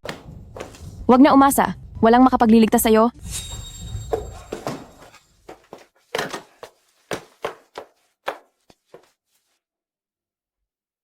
Tingnan mo kung gaano ka kadesperado. Paano hindi magmamadali kung may maganda sa bisig? Gaano karaming gamot ang ibinigay mo sa kanya? Ang babaeng ito, masyadong maingat. Kaunti lang ang dumikit sa balat niya. Kaunti lang. Gigising siya sa loob ng kalahating oras. Kailangan kong magmadali. Alis na, alis na, alis na. Magsaya ka, Senyorito Tan. Umalis ka na, bilis. Mengsha, ipapakita ko sa lahat na isa kang malanding babae.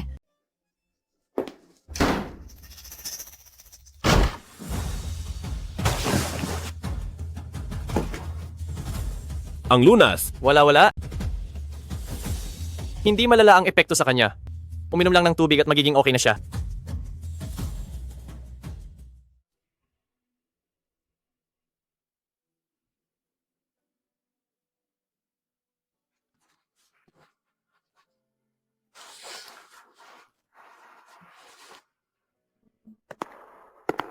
Ama, hindi ko akalain na ganito kalandi si ate. Sa ganito kaimportanteng araw, hindi niya pa rin mapigilang mangakit ng lalaki.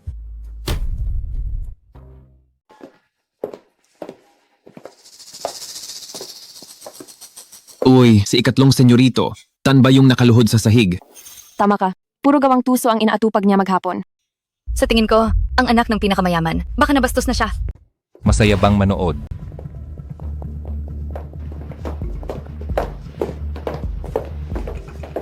Meng-meng, anong nangyayari rito? May gana ka pang magtanong. Kung hindi ako dumating agad, magsisisi ka na ngayon? Tanungin mo na lang siya kung anong nangyari. Anong nangyari? Nakita ko kasing inimbita ni ate si Senyorito Tan. Natakot ako na sa ganitong mahalagang araw ay magkamali siya, kaya hinanap ko po kayo. Tungkol naman sa ginawa nila ni Senyorito Tan sa loob. Hindi ko na alam yon. Ikaw pala ang walang hiyang babaeng to. Sinadya mo akong i-frame up. Anong sinasabi niyo, Senyorito Tan? Hindi naman tayo magkakilala. Bakit naman kita idadamay?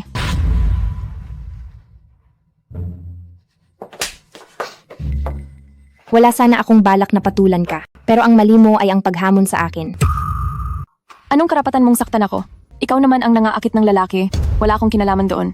Tumahimik ka. Wala akong pakialam sa pagiging tagapagmana ng pamilya siya. Kahit wala pa yan, sa sarili kong kakayahan, kaya kong yumaman. Nandito lang ako, dahil sa aking ama. Dahil ito ang tahanan ko. Gusto mo lang manatili sa pamilya siya. Sino namang maniniwala sa'yo? Maniwala ka o hindi, pero dahil nilason mo ako, huwag ka nang umasang manatili rito. Paalisin siya sa pamilya siya. Anong karapatan mong palayasin ako? Dahil ako ang tunay na anak ng pamilya siya. Dahil siya ang aking anak. Ikaw. Kayo. Ilayo siya. Bitawan niyo siya. Tingnan ko lang kung sino ang maglalakas loob na ilayo ang apo ko. Hanggang ngayon ba ay kakampihan mo pa siya? Bata pa lang ay ako na ang nagpalaki kay Baihe. Hindi siya katulad ng bastarda na yan. Sinasabi ninyong may kasalanan si Baihe. May ebidensya ba kayo? Kung wala kayong patunay, huwag niyo siyang palayasin. Sa tingin ko ay may nahaharangan si Baihe, kaya gusto niyo siyang iligpit. Madudumihan lang ang kamay ko kung ililigpit ko siya. Kung walang ebidensya, huwag niyo siyang palayasin. Meron akong ebidensya. Anong ebidensya?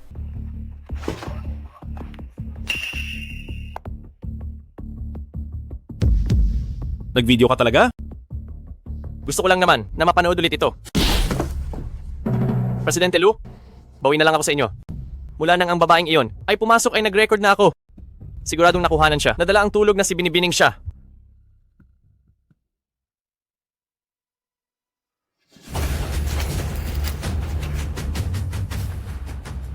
Asawa, bitawan mo na siya. Masasakal mo na siya sa ginagawa mo. Idedemanda kita. Papatayin mo ako. Lola, gusto niya akong patayin.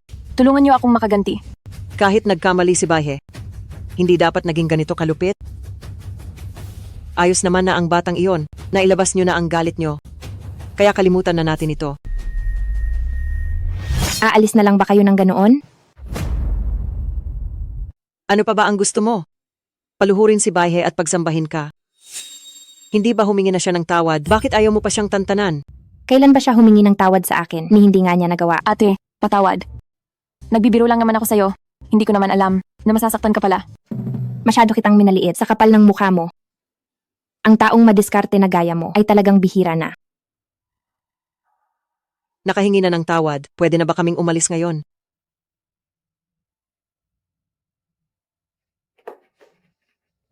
Mengmeng, hahayaan mo na lang ba silang umalis? Anong magagawa ko?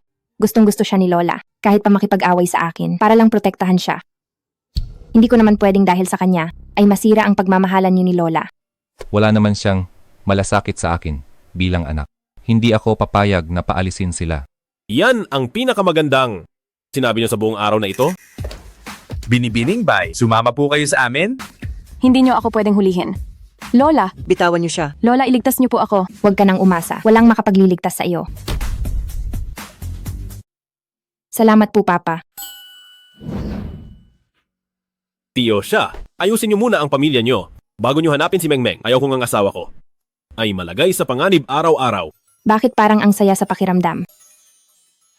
Utusan mo ang batang iyan na pakawalan si Baihe?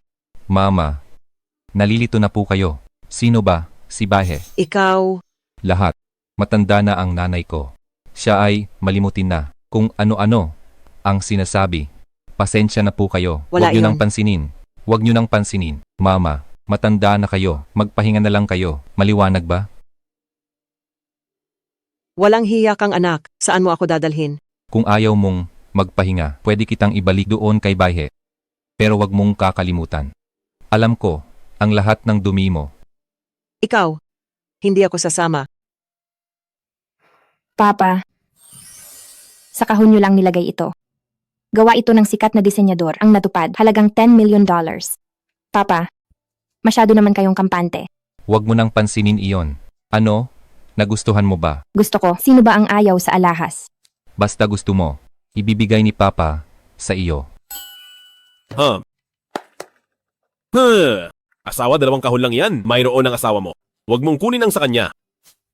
Nako, hanggang kailan ba kayo mag-aaway ng ganyan? Hindi mo pwedeng agawin ang anak ko. Hindi mo pwedeng agawin ang asawa ko.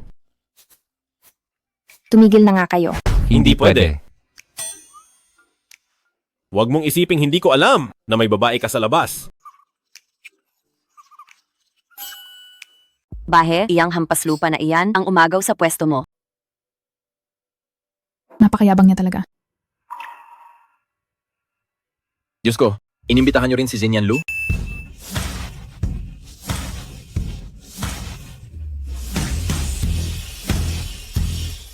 Ang guwapo niya. Pasensya na. Nandito si Jinian. Dahil sa akin, wala kayong pag-asa. Anong tinatawa-tawa mo? Si Jinian Lu, pumunta para sa iyo? Hindi ba nakakatawa iyon? Kung hindi ako nagkakamali, asawa ko siya, di ba? Pansamantala lang iyon. Bakit mo ako pinagtatawanan? Dahil ba, hindi ako tunay na anak ni Ama? Sayang naman, hindi ka naging artista. Mabuti lang ang hangarin ko. Sa ganitong formal na okasyon, ang atakihin ng isang ampon na anak ay makakasira sa reputasyon ng pamilya siya. Hindi ba dapat ay paalalahanan ko siya? Dahil alam mong ampon ka lang, sino ang nagbigay sa'yo ng lakas ng loob na magdikta sa handaan na para kay Mengmeng? Ang sakit mo namang magsalita sa akin. Totoong ampon ako ng pamilya siya. Pero dito na ako lumaki. Itinuring ko na itong tahanan. Bakit hindi ako pwedeng magsalita? Dahil ba siya ang tunay na anak ng pinakamayaman, dapat na ba akong maging alila? Anak ng pinakamayaman, bakit napaka-arogante niya? Bakit pinag-iinitan niya ang isang ampon? Ate, patawad. Alam ko nang nagkamali ako. Maaari mo ba akong patawarin? Nagkamali talaga ako. Huwag mo naman akong palayasin sa bahay. Bye, itigil mo ang pag-iyak mo. Lakasan mo ang loob mo sa harap ng lahat at ulitin mo ang sinabi mo kanina. Ikaw na bastarda. Si Baihe ay tunay kong apo, wala kang karapatang pagsabihan siya. Presidente Lu, ang mga Lu ay isang kagalang-galang na pamilya. Nakakahiya kung kukuha kayo ng bastarda. Makipag-usap ka pa kay Baihe, siguradong marami kayong mapagkakasunduan. Jinian, ipapasyal kita sa hardin. Lumayo ka sa akin. Jinian, alam ko, mas malapit ka kay ate. Alam ko ring hindi niya ako gusto dahil nakuha ko ang atensyon ni Ama. Pero bata pa lang ay kasama ko na si Lola, kaya mas malapit ako sa kanya kaysa sa inyo, hindi ba dapat lang iyon? Hindi mo dapat gamitin iyon para siraan ako kay Zinian at sirain ang relasyon namin. Kung ganoon, dapat lang na mas malapit sa akin ang asawa ko, di ba? Sanay ka na kasing mang-agaw ng gamit, pati ba naman asawa aagawin mo? Bakit? Wala na bang pumatol sa'yo? Ate, alam ko na ang pagkakamali ko. Huwag mo na akong pagsabihan. Ate, humihingi ako ng tawad.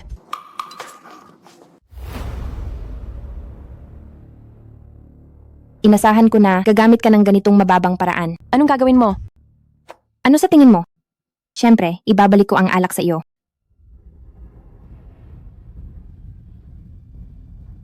Sinasabi mo pa na ikaw ang anak ng pinakamayaman? Tingnan mo ang sarili mo ngayon.